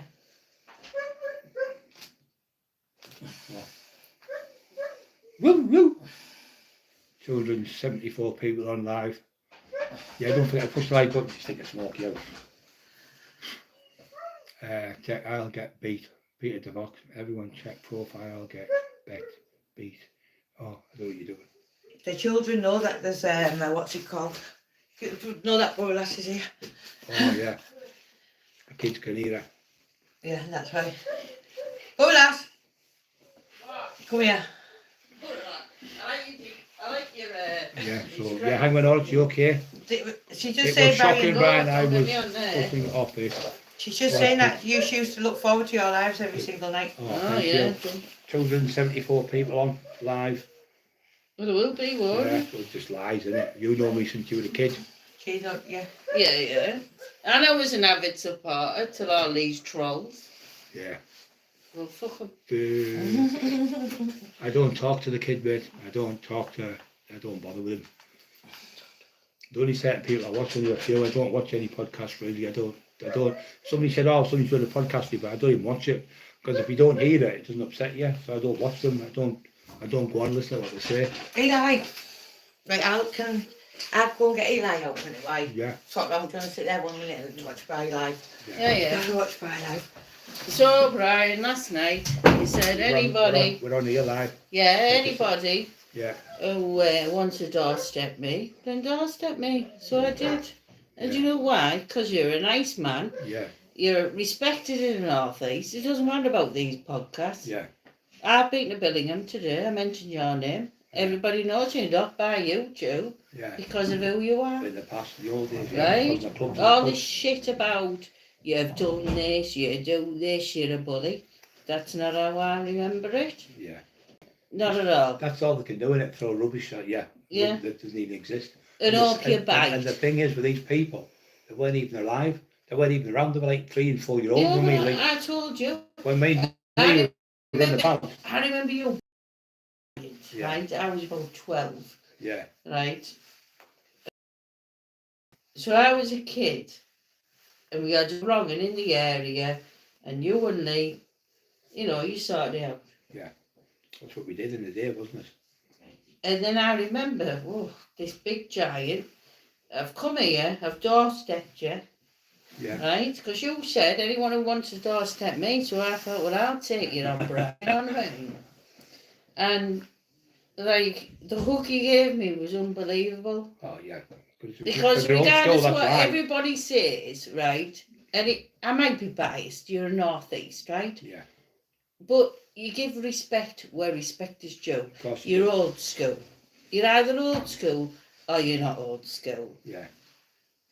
And I think the problem with these people here is like a trigger you. And you know what? I bite. Yeah. I bite. We all do. But don't we? everybody- when your wife's getting threatened to be raped, you're going to bite, aren't you? Your wife won't Yeah. be threatened. No. Because I tell you what, She's too tough to be I'm threatened. welcoming your home now. Yeah, So of if you course want you to are. bring it on, bring it Yeah. on. Trucker Ron, you okay, mate? Hope, pal. Thank you very much, brother. Ireland. Even the Irish, up the Irish. Well, these forget why you did this. Yeah. You did this to help people. Yeah, that's what You it were was. going through your own stuff, Yeah. right? And you saved me. November, many years ago, I was in a dark place Yeah. and you saved me. Every night I waited. Yeah. But it's good to Right. tell people, innit, to show you've got a good heart and say to people, And look, then- I was there. I've been on the drugs. And I used to love that little dance you did, Yeah, you know, yeah, the do, remember? Yeah. And I used to encourage you to do it. Yeah. And then, because of these, whatever they are, online or whatever, Yeah.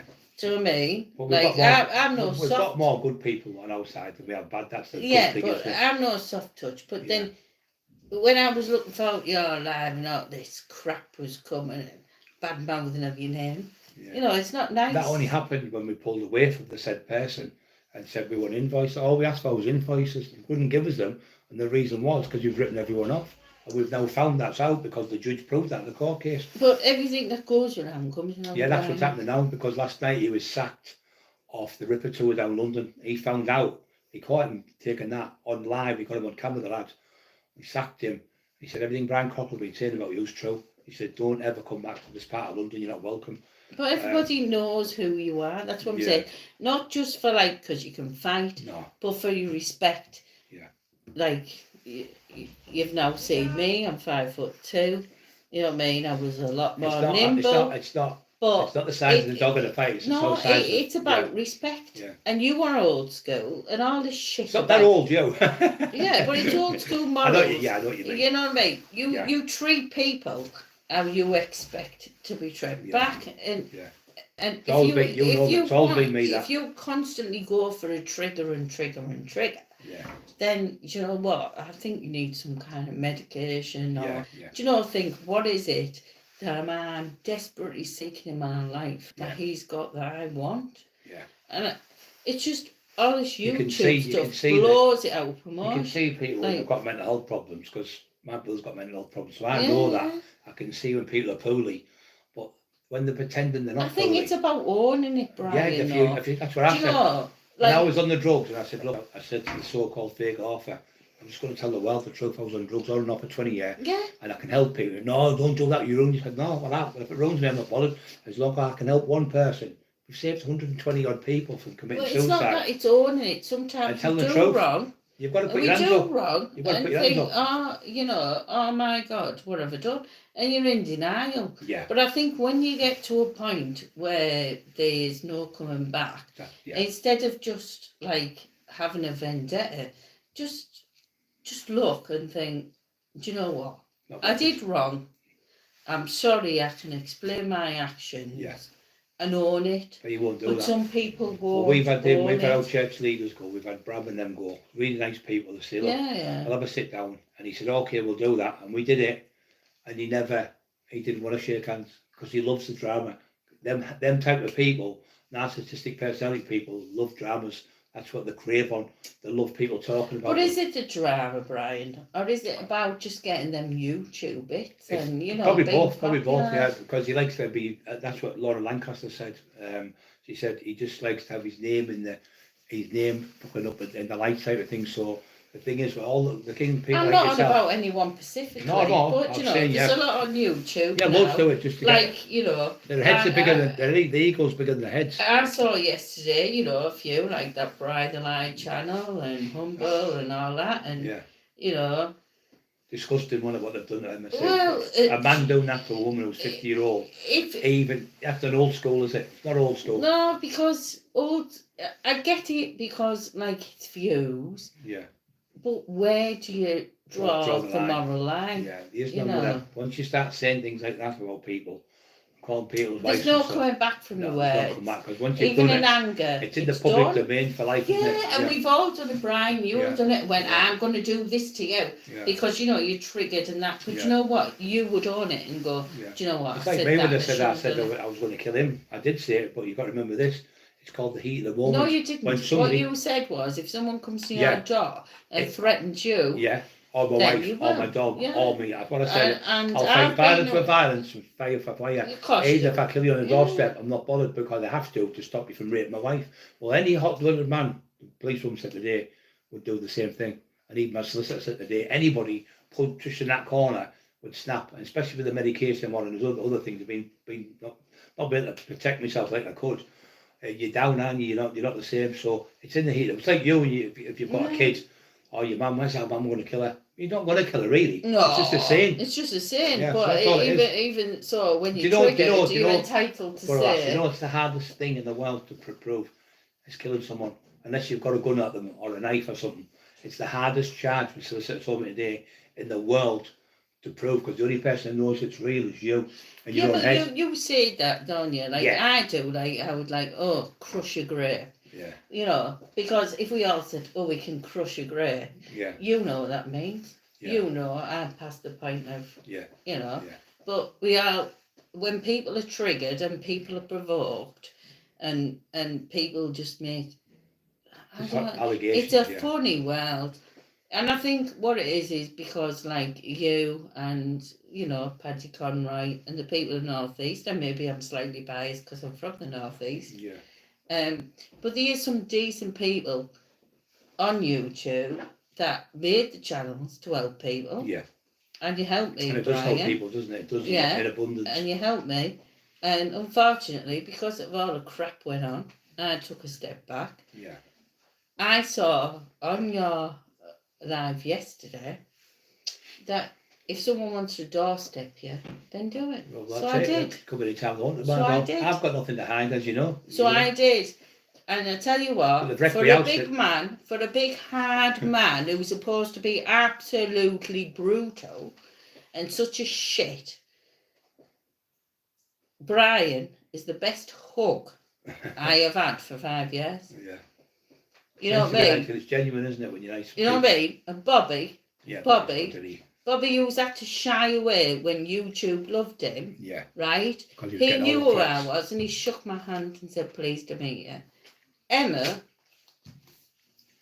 Emma doesn't need to fear anything. No. Because all these people do. It's just talking it. It's just you know yourself. When somebody says they're going to do this is. And maybe you have to be from mother someone said to me, old school, Matty Turner said, you don't advertise what you're going to do. No, you don't. You don't do it because you're going to get yourself lost up on your soul. It's for numbers, in it. Well, when they're advertising what they're going to do. The taxi driver said to me, Ryan, yeah. he said, who's outside his door, yeah? I said, yeah, I do. He said, this taxi costs you 25 quid. I said, I need to do it. Yeah. I need to do it. Yeah. I've been away for a long time, seen yesterday. I thought, no. Because that's just like leaving your friend, like, in limbo. And I said, look, he might smack me face in, he might, because you're the big baddie, Brian. Oh, yeah, I'm terrible, mate. Just fucking do anything. Yeah, I've got away with it, yeah. I might put you in the boat of the car, yeah. Yeah, I mean, the crap so that come I out said to with. the taxi driver, I'll take the risk. And he went, do you know that man's a legend? I was like, I tell you what, if I can get him to come out and say hello to you, drop the fiver off. I've just got a lift back with the taxi driver. He was lovely, said, I know your face. I went, I'm Brian Cock, the taxi man, oh, it's you. And when I was in there, the kid went, Brian, you helped me, you know, when I was poorly, you know, when you going out. And a lot of people who we talk to, Brian, not with this YouTube. No, I don't know yet. Right? From your past, will say how you've helped them. Yeah. And not just like fighting. Oh, not the Iron Man. Yeah.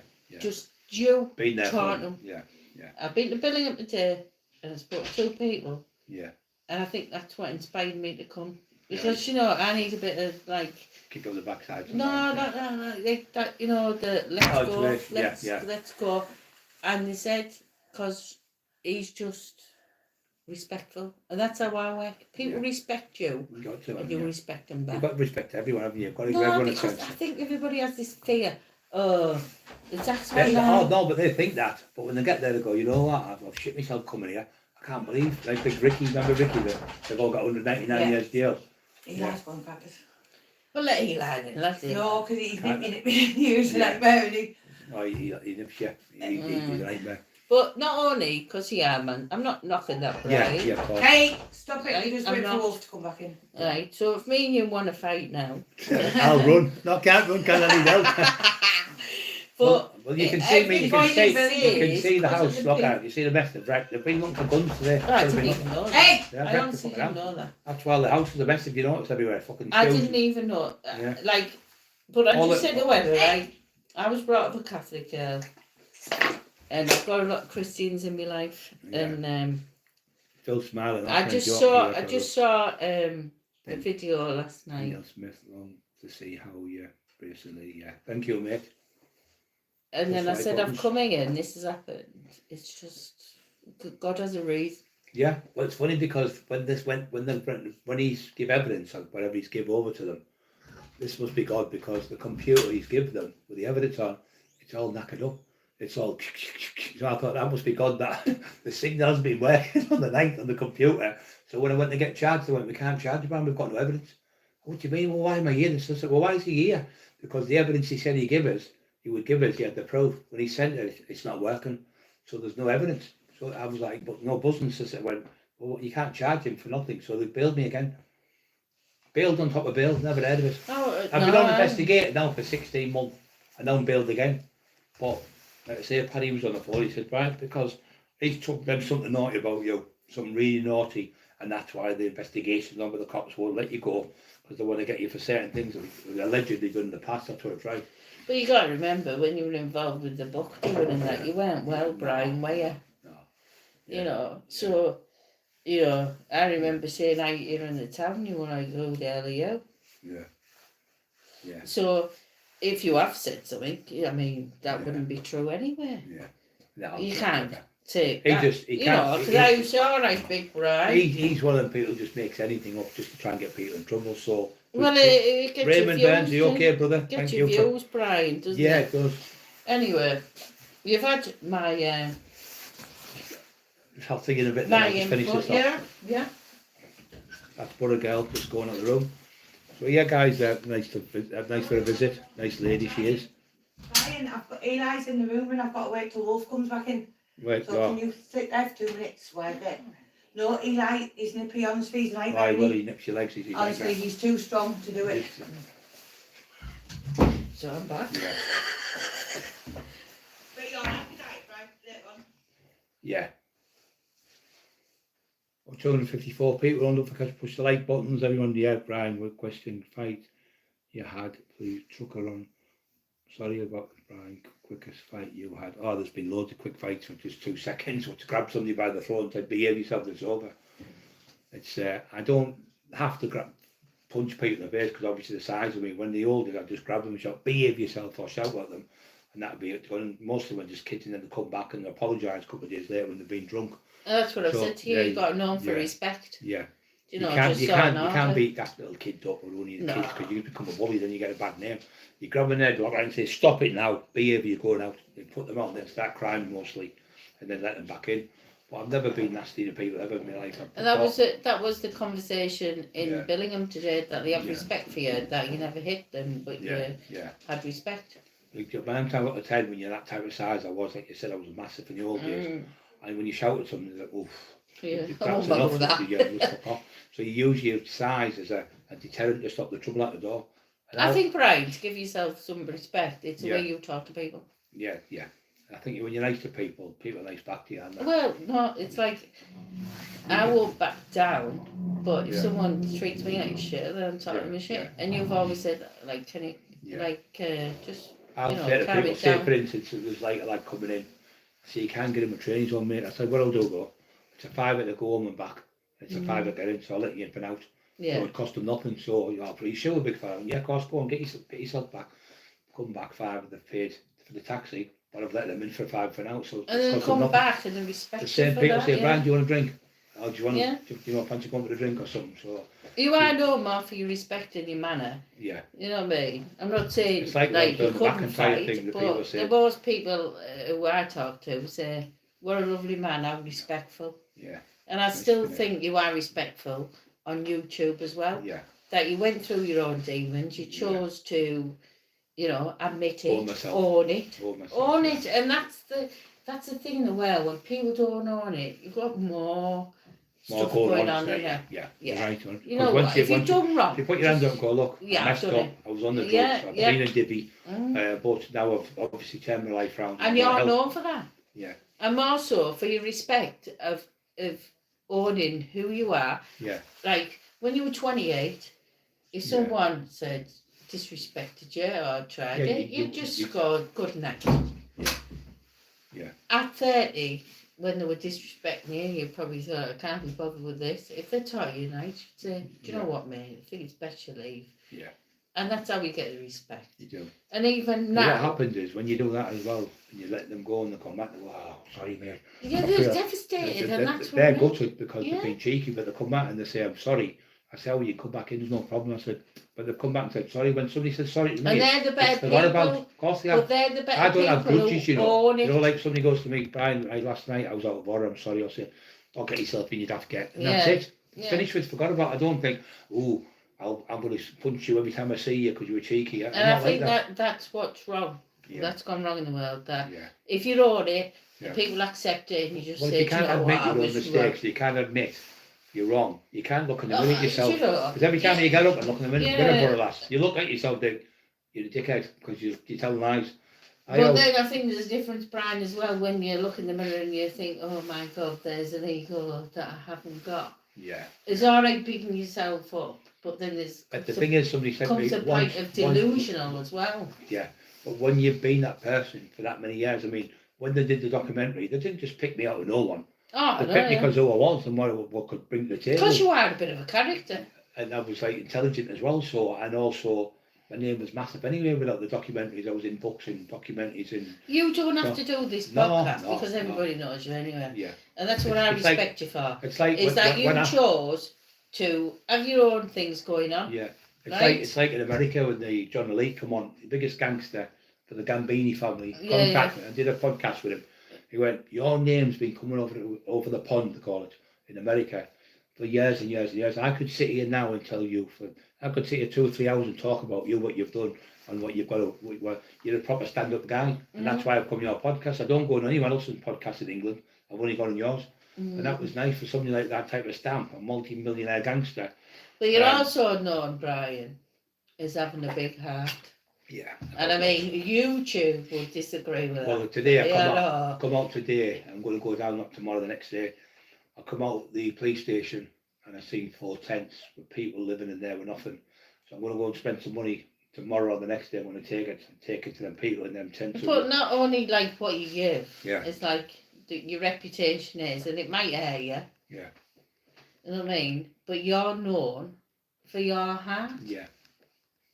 And I mean, if you look at your life really, if I know someone else is doing your book, but if I was doing your book, would you rather be known for your heart? Because I'd see that as a sign of weakness, or I haven't got a heart. Yeah. You know what I mean? Because it's all right. I think it's a sign of strength. I think it's a sign of strength when you've got a heart. Well, I'll have to get there. Yeah. But I give you a hug. Yeah. I've openly admitted, 5 years I haven't had a hug, but that's a hug I needed. Yeah. Because I don't show emotion. No, you've got. And you've got to be strong. Yeah. I tried to cry last night. I couldn't. Yeah. And your little songs on your old podcast, when everything was nice before all this crap happened, used to keep me going. Yeah. You remember when we used to do them daft little songs? Yeah, but they make you happy when you sing, don't they? But it doesn't matter, because in life they say, if you make a smile, you can make a difference to someone's life. But I think on the Brian Cockerill channel, what were for me, not only I knew you as a kid 30 odd years ago, not known you, just I remember what you did, and you saved the community from an evil man. And maybe I'm biased because you're Northeast, but I truly believe that some of the stuff that's said about you is just totally untrue. Yeah. I think the people of the Northeast might have actually more morals than other. Me, everywhere I go in Teesside, the dogs are welcome, the pubs, I never get any, always Brian Cockerill, let's run on that. Are you Brian, what are you doing? Like the kid today, when he was getting bailed from there, he went, are you Brian? He said, you helped me, He said, I was suicidal until you did your channel. I watched it for about 2 years. He said that I feel better. And I've said that, and I think you come on a podcast and say that I've helped so many people. Yeah. And that was in the police station today. And I'm here, and I've doorstepped you. Yeah. Right? Because you said last night on the live, anyone who wants to doorstep me, right? So where's all these hard men? Because I'm ready. Yeah. You know what I mean? Yeah. I'm ready as anything. Because if you're a true person and admit your weaknesses, you'll be here. Yeah. You'll be here. Talking and talk and walking and walk is a total different version. Well, I thought what he said, well, doorstep him, so I think I might. You know what I mean? It's been good. It's been good. But don't forget to push the like buttons, guys. Everyone's listening tonight. It's been brilliant. So, Brian, it's not about you fighting. It's about your heart. It's about being the person, isn't it? And your moral. The moral of anything in life is then. Yeah. YouTube, if I said to you, I'll give you £1 million to call somebody something, would you? No. If it was morally against it, you wouldn't. Well, look at the big Duffy box. When he said, I'll give you double, whatever, I said, I'm not calling anyone. Never mind Lee. I said, Lee was my, like a brother to me type of thing in the day. And maybe it is a Northeast thing then. We've got a lot more morals than morals. Of course. Maybe it is. Maybe we don't know. We're all different religions, whatever. But morally, you can be a hard man, but you can still have respect and a big heart. Yeah, well said. And one thing we never did was go after women and children. Oh, no. Not on our watch. No. That's a different story, And anyone in the town can vouch for that, because that's not Brian's game at all. I know. She came and came to see you because she said you helped her so much. Yeah, nice, isn't it? Yeah. Yeah. 243, hit the like buttons, guys. Freedom. Lenny was a tough man. I missed that bit. Lenny was a lovely man. Yeah, I liked Lenny. Lenny got all this shit, when he got older. Lee Watley told me, I never knew this. When he got older in life, when he was like 60, 62, the hyenas started coming out, the foxes and the wolves and all that started coming out the woodwork, went to fight him, and the man was poorly, which is disgusting, isn't it? Love you. Yeah. Yeah. And oh yeah, no. Right, I'll just do this. Yeah, thank you. Okay. 243 on. Don't forget to push the like buttons. The thumbs are going up like mad. Peter the box, hit the like button. See how he was nice when I walked in because he's fighting to get a body shot. I couldn't take a body shot. I could have been on that bed mattress all day. Yeah, this is what they brought us down to, a tiny little phone, but we're still reporting from the Cockerill residents and still trying to help people in the community because we're never going to stop. We won't stop. Can you just mention, however, he's looking smashing on top form. Are we ready? Yeah, we're ready. The women are more back up. I've never seen you looking so well. The women have got more. You've got more backup with the women. You like Carol Edwards and people like that. They've got more bottle. What you don't want to mess with is hormonal women. Because we're going through the changes, we won't wear it. Right, did you ever Darlow? Yeah, Darlow. I worked in Darlow for quite a few years. I worked on Harvey's Wine Bar. My friend was Bolero, a big gypsy, tall gypsy kid, used to do ringing the cars, me and him. I also worked with Mickey White. He said I was the best fighter he'd ever seen in his life, Mickey White and Mick Bolero and Mickey White, them two were the best two fighters over that way in the day. And I had a fight one night with about 7 Darlington football hooligan fans, and I dropped 3 of them in the pub. I got the speed of that kid's hands. He said how old? He said he's 21-year-old. And I was 17 stone, 10 pound at the time. He went, fucking hell. He said to Sean Day, that man's going to be fucking awesome, that kid. He's going to be the next, the new one on the block. This is like when I was only 21. But I worked at Harvey's Wine Bar. In them days, it was a cobbled path. There was a lot of rich people in Darlington used to go, but I used to know all the travellers. Big Vic Tucker, he's a friend of mine from Medallo. I knew all of his sons. I think his son's the middleweight champion of the world. I think he was. He beat Cheeseman from Liverpool. Brilliant fight. So I know all them lads, and Big Lewis Walsh, my friend in the day. I know Big Lewis over that way, great lads as well. Another friend of mine who loved me to bits, and I love him. All the travellers have got respect for me. We've been on loads of fights with the travellers. I've gone with them in certain towns and areas. From this area, we've gone and had fights with people and won the fights. Never backed down to no one in my life. And there's no one ever come to my door, knocked on my door and offered me out for a fight. I can put on my brother's grave, my dad's grave, my mum who's poor at the moment, Emma's life, my dog's life. No one's ever knocked on my door and asked me to have a fight with them, ever. Never. And if they did, I would have tell you. That's what I'm like. I just tell the truth. You know, I won't fucking lie about anything, because all you do is get fucking up a divvy. But why was Gary timed out? I haven't got a clue. Because probably talking shite. If you've been timed out, you've been talking shite. That's what it'll be. The divvy fucking little crank. That's probably Fatty and Fatty's on there with the police informants. I mean, this man is a fucking walking disgrace. Phoning the police on people every fucking time he can get anything to do. I thought you were getting me charged with the courts. I thought you were getting me locked up by the courts. I thought I was going to jail. You said you've been saying this for fucking 5 years. You're a crank. You had no evidence today to charge me. You had no evidence today to go ahead with the allegation. So they bailed me to come back in 28 days, I think it is. No, 3 months, sorry, 3 months. But the one you've already got me charged for, which has been going on now for, I think, 15 months, I think it is, or maybe 16. They haven't found one single bit of proof of your bullshit. Scruffy cunt, Chucky doll, fucking tramp, Ginger pissed the bed. They haven't found out Ginger pissed the bed. Nothing. Not a single thing. Because you're a crank and you're a liar. And you've got the police on Steamac, no further action. You've got the police on Terry Dicko, twice, no further action. You've been over 4 times with Terry.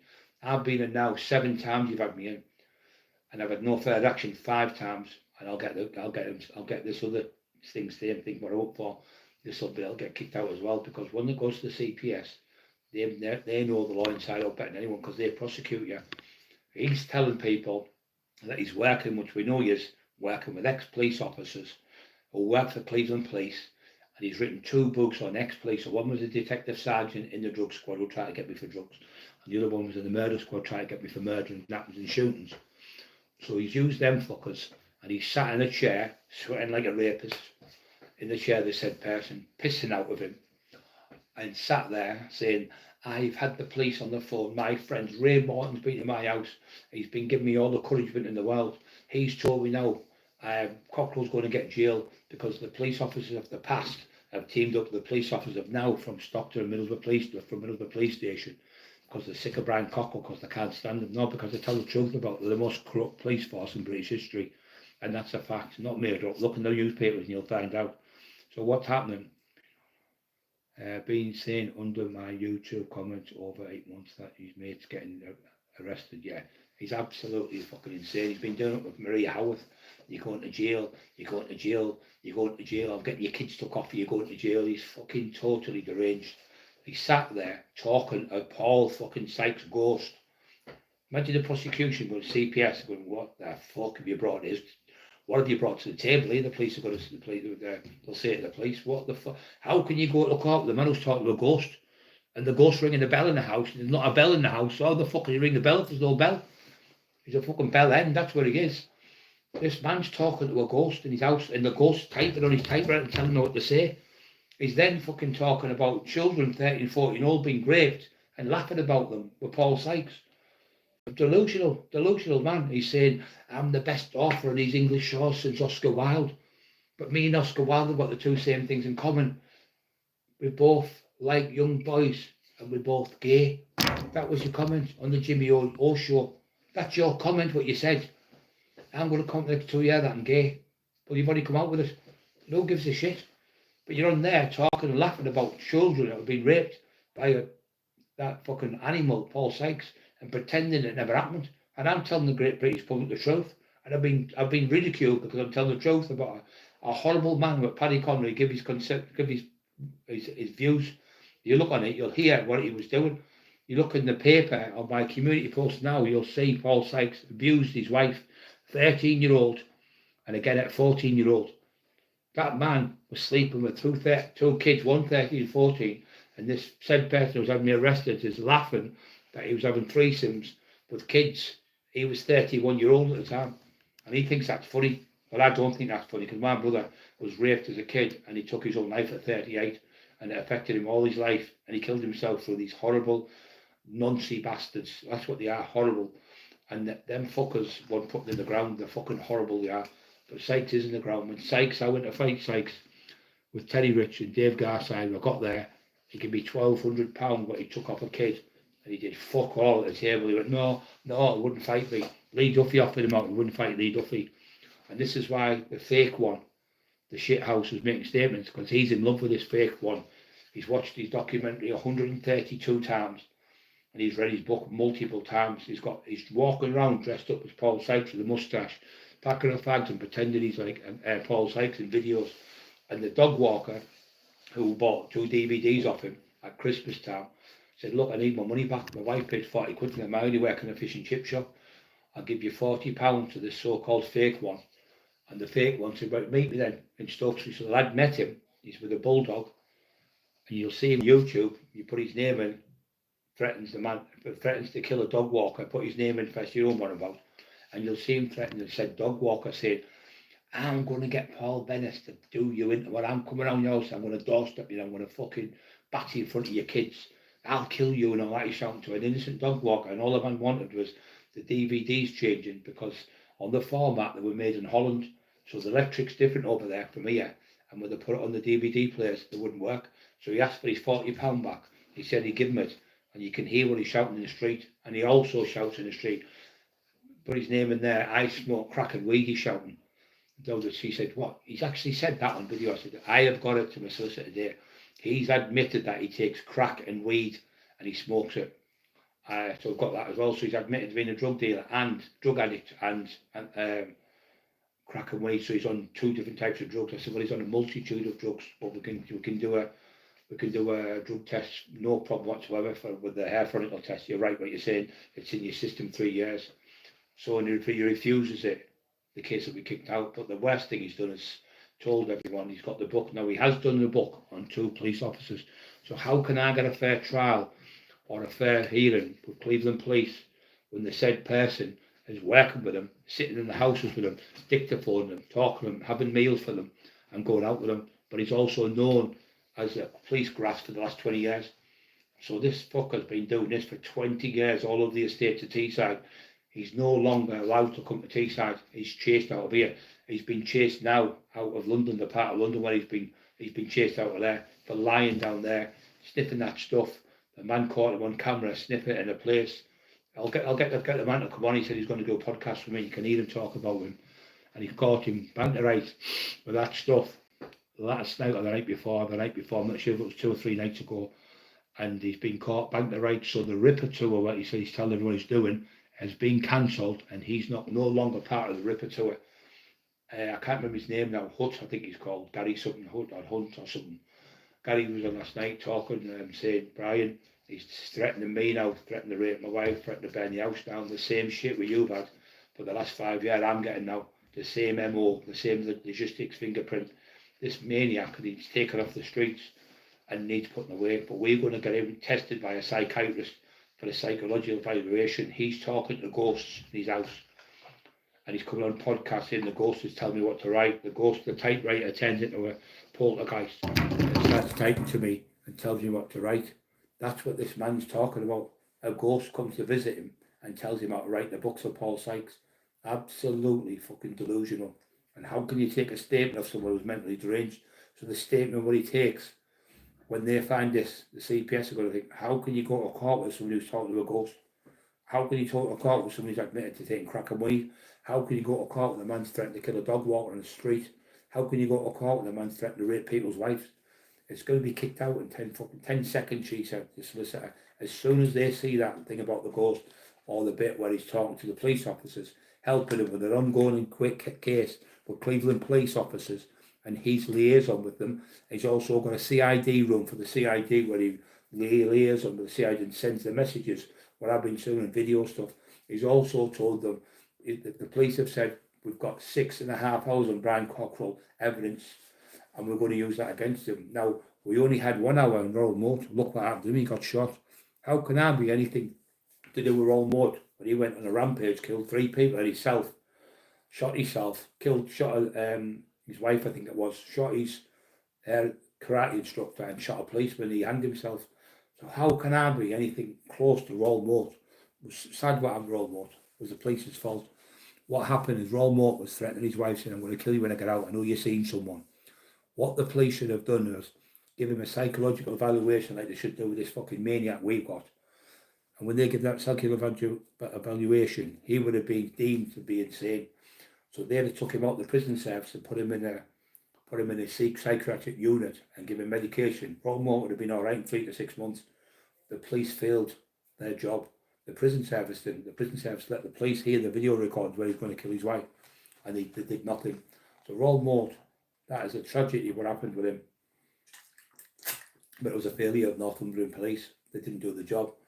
Now, this is what's happened with this fucker. If they get this fucker in and give him a psychological evaluation, he'll know. He's already told me he's got psychological problems, and his nephew told me he's been done with schizophrenia. How can schizophrenia go to court and give evidence with these evidence, and he's saying he's talking to a ghost? There's no chance it's going to go to court, not in a million years. The CPS would be laughed out of the courtroom. Believe me, guys, I've been up for murder, attempted murders, 2 armed robberies, I've been up for 10 fucking, they've questioned me over 10 murders. They've questioned me over another 2 people gone missing. They've questioned me over 7, 8, 9, I think it's 9 or 10 fucking armed robberies. And every time I've got no further action because I've always worked with professionals. A lot of these jobs what I got pulled in for, I did on my own because you can't grass yourself up. If you go and do the job on your own and do it, and all these taxes I did with the yardies and the house and everything, no one else would have the fucking balls to do what I've done. So these divvies going, that could have easily done what he done. A local McIntyre said Brian Cockerill has been taxing people for 30 years. He's been at the top of the tree for 30 years and he's still alive and he's still taxing to this day. How has he survived all those years? Because I've got the fucking balls and the size and the fucking bottle to do what I did. No one else has done what I've done. Ben Romoni said the same. Another massive podcast. The one with dispatches about Royal Moat.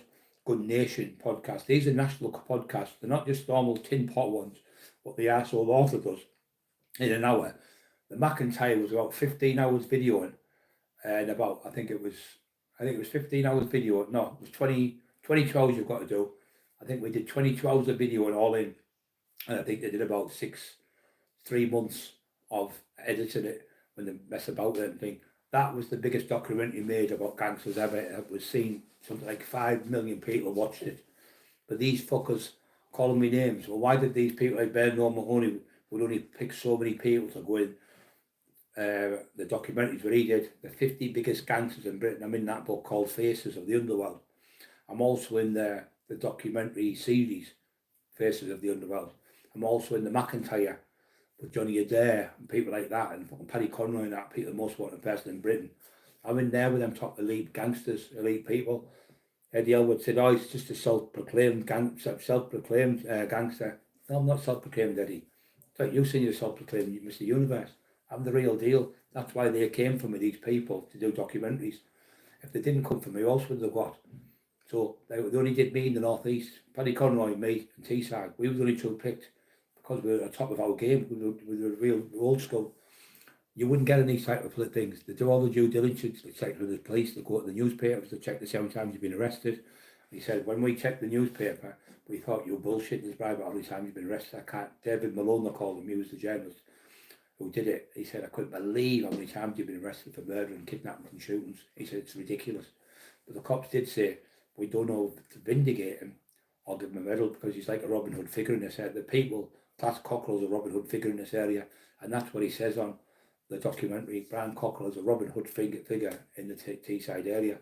So when I was doing the first book by the said so-called author, you can see this on Official Topic Talk podcast, Steve. You'll see him there where the so-called author's going, Brian Cockerill in his day was the biggest gangster ever. He was the best fighter ever. He's 53 now. He said he's at his end of his days, but fighting him, which he'd have to be something special even now to this day to beat him. But fighting him would be like wrestling a wild bear. He's that strong. So then he goes on to say, but Brian in his day did a lot of bad things, but he did a lot of good things. Brian Cockerill would never hurt children. Brian Cockerill never hurt any older people or people, never taxed people like me and my wife. My wife love Brian. He's great. He's full of energy. He's so funny. But his name was the biggest name ever. I've seen 7 different times he's been up for shootings and kidnappings and murders in the Teesside area, and they certainly wanted Brian Cockerill was up here and the police wanted him so bad they'd do anything to get him. But Brian helped so many kids and so many people in the Middlesbrough area. When you talked about Brian Cockerill on the estate, his name was known by everyone. Everyone's related to him or wanted to be related to him. Everyone went to him when there was a problem. Brian Cockerill in his day was the police. This is the so-called author talking about me. It's on the Official Topic Talk video, and you'll see him talking, 30 minutes video. But Brian in his day would never hurt anyone like me and my wife or children. He was never known that way. He's a good guy, but he had these problems with the drugs and stuff. And he openly admitted to coming on the show that he was on drugs. Now, why would a person come on and tell they're on drugs? I did that to help other people, thinking if I can help people like Tyson Fury did, I'm nowhere near as big as him. Mike Tyson did it. I thought if I can copy them and come out and help people. We've saved over 120 people around the world from committing suicide. We've got thousands of people in the gym. We're helping thousands, hundreds of thousands of people with mental health.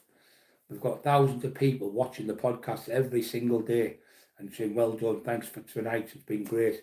Thanks, like brothers has come saved there from suicide as well. So there's that many people, the young kid today in the police station. You saved me, Brian, I was suicidal.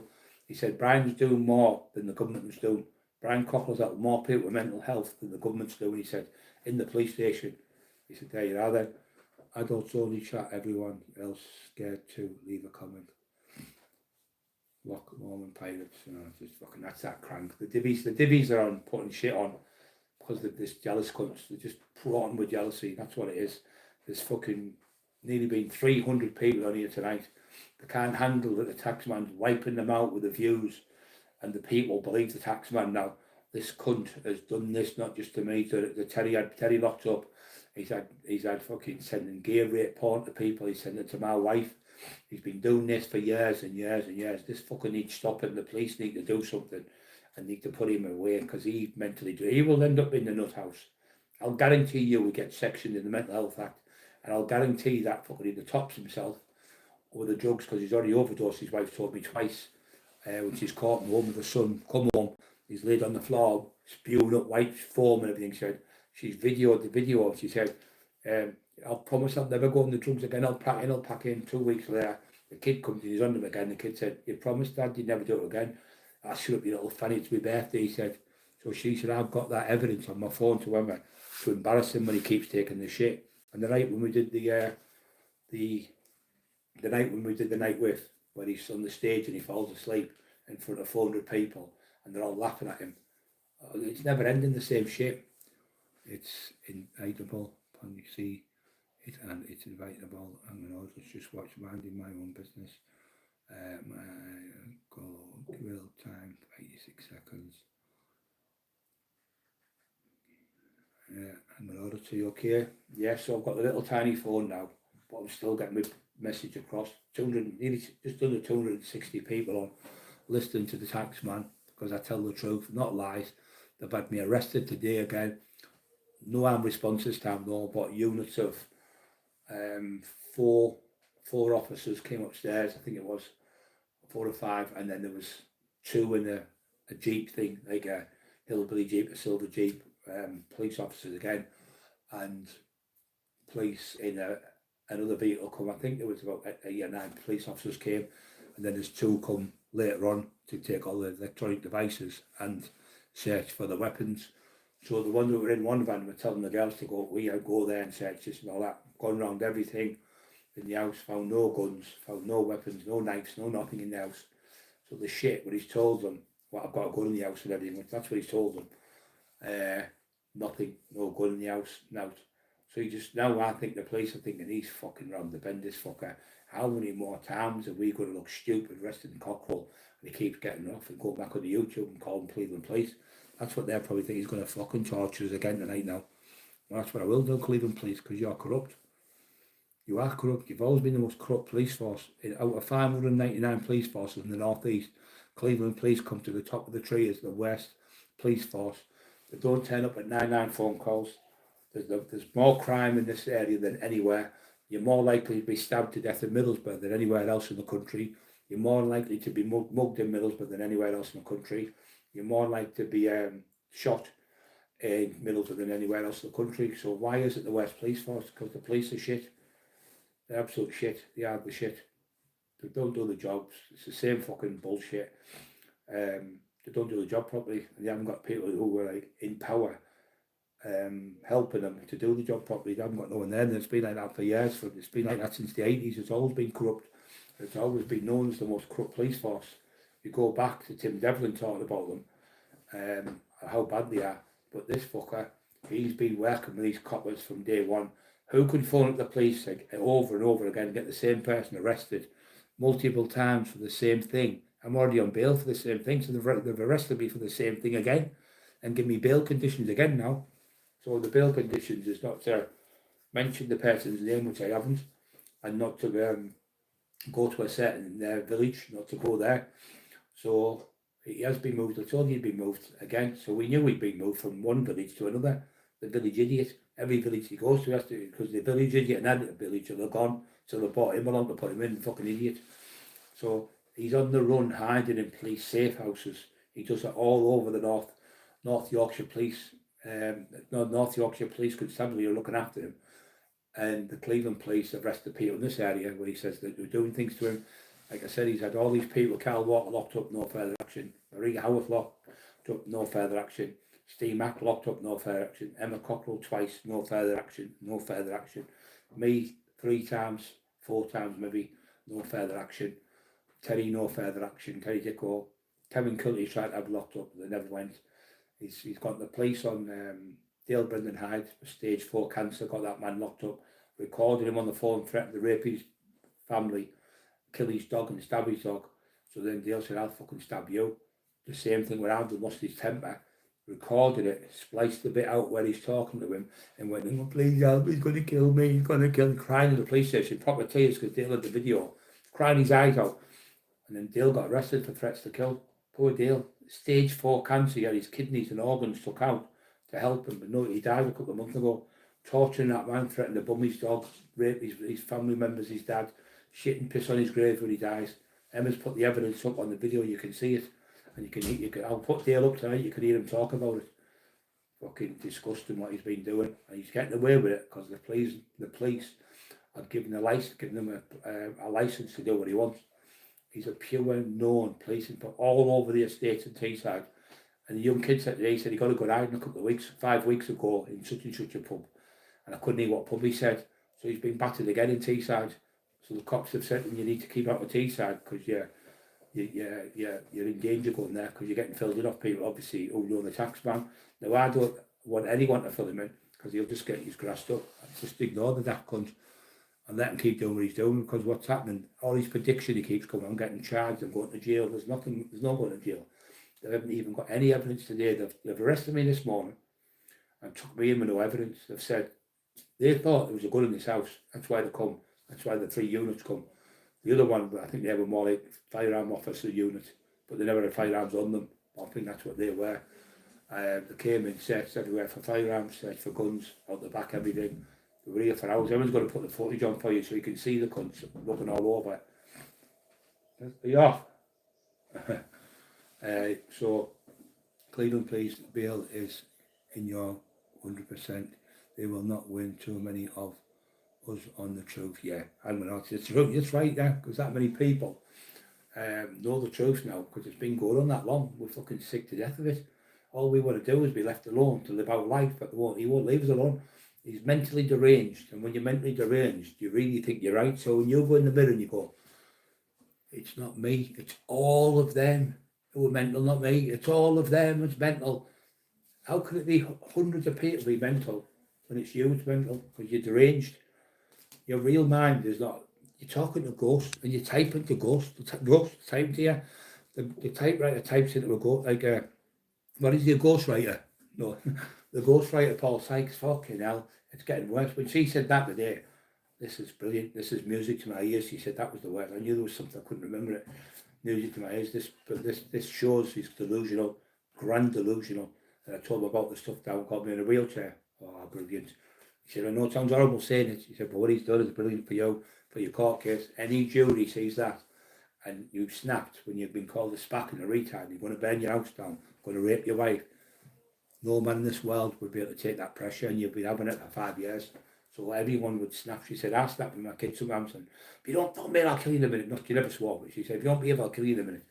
But it's the same. So she told me today, I didn't realise it's the hardest charge in the world to prove, because you could be saying something and then you could be thinking something yet about someone else. So when you're saying it, you're thinking about them, and that's how you get off with it. There's no way you can get done when you're in a wheelchair, but know the condition of your hands. How can you shoot somebody if you've got no trigger finger to pull? Your hand's paralysed. You can't walk to a car and drive it. You can't get to the area to get him because you don't know where he lives. So how can you kill someone if you don't know where they live? I went, yeah, I'd never thought of that. She said, I said, brilliant point. Said, yeah, well, it's all good for you because he's made a statement, whatever statement he's made, they've looked at that today. So I'll guarantee you and thought, we can't put this in front of these, or we'll get laughed out. But what we'll just say we're waiting for more evidence coming. And then we'll go, that's what I think she's right. The solicitor, she went, I don't think you've got anything. I think they're just bullshitting you today to search your house for firearms. That was the excuse to go to your house. They thought, no, bingo, we've got him, we've got the tax one, we've got him, there's a firearm in the house. When you go to my house, there's a fucking gun what I've got. There's a massager gun, you know, when you get me cousin, I was trying to tell them a couple of days ago, it's like a hairdryer, it looks like. I bet you've seen that, oh, bingo. Yeah, it's a massager to me. Been doing my arms and that, with laptop and my hands a little bit, but I don't wish anyone hurt. I honestly hope he can get sectioned under the Mental Health Act and get yourself back on track and get yourself right, because it can't be good to be getting up every day. The first thing he reaches for Subutex and Diazepam tablets. He went, oh, he's on them as well, went, yeah. Well, they'll be there in your system for years and years. So you can't survive, you can't come on even alive. You've seen him, guys. Somebody said he was on the other night. He was sweating like a pig again. So he can't do a life without being off his head. He can't do anything without taking drugs, because his dependency is drugs. Without the drugs, it's like me not having a say. I was in a wheelchair. Well, I can't go in wheelchairs, and I really need the wheelchair. His crutch is not like a wheelchair or a walking stick. His crutch is Subutex and Diazepam all day long, pumping himself with them, and then on the night he starts on the alcohol. Then he starts turning to this big, I can fight anyone, I'll fight you anywhere, I'll do that, and then realises the next day what he's done, then he takes all the comments off. That's what he does every day to people. But he does this not just to me, a multitude of people. He's been doing it for 10 years. In the 20 years he's been working with the police, but 10 years he's been torturing people on the internet. Going back, Carol's 6 years, Carol Edwards, Lee Duffy's part of torture there, 6 years of the children, because she said, I don't want to give you any input on Lee Duffy. Dave Thomas, another one, he tortured him for about 4 years. He wouldn't give any input on Lee Duffy, so he tortured him. I'm going to burn your caravan down, because he had a caravan. I'm going to burn your caravan down with your grandkids in it. That's just the things what he puts. And he does it under fake accounts, and then he gets off with it. It's fucking disgusting. 230 people on. Charge, yeah. Loch Lomond Lomond's massive, but it's not as big as Windermere. Windermere is the biggest lake, and you could fit Loch Lomond and Lake Windermere about 20 times. Lake Windermere is the biggest lake in the whole of Great Britain, and all the other lakes in Britain can fit into Lake Windermere. That's how big it is. It's fucking huge. My IQ's through the roof, believe me.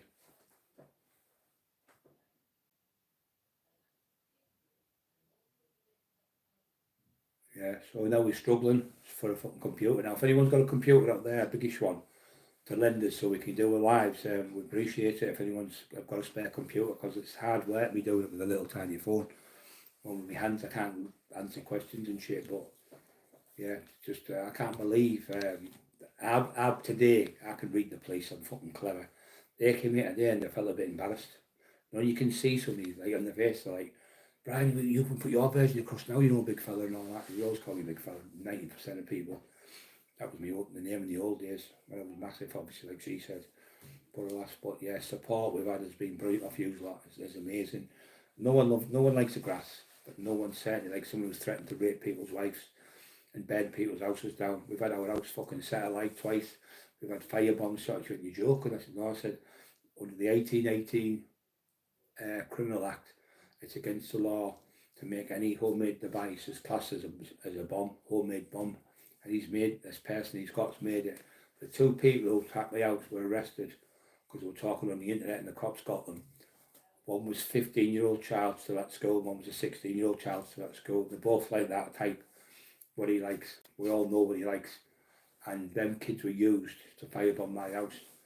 That's what he used. And we know how much he paid them. The body spoke to people from Billingham and told us where they're from. I said, I can't go to that fucking house and beat a 15-year-old and a 16-year-old kid.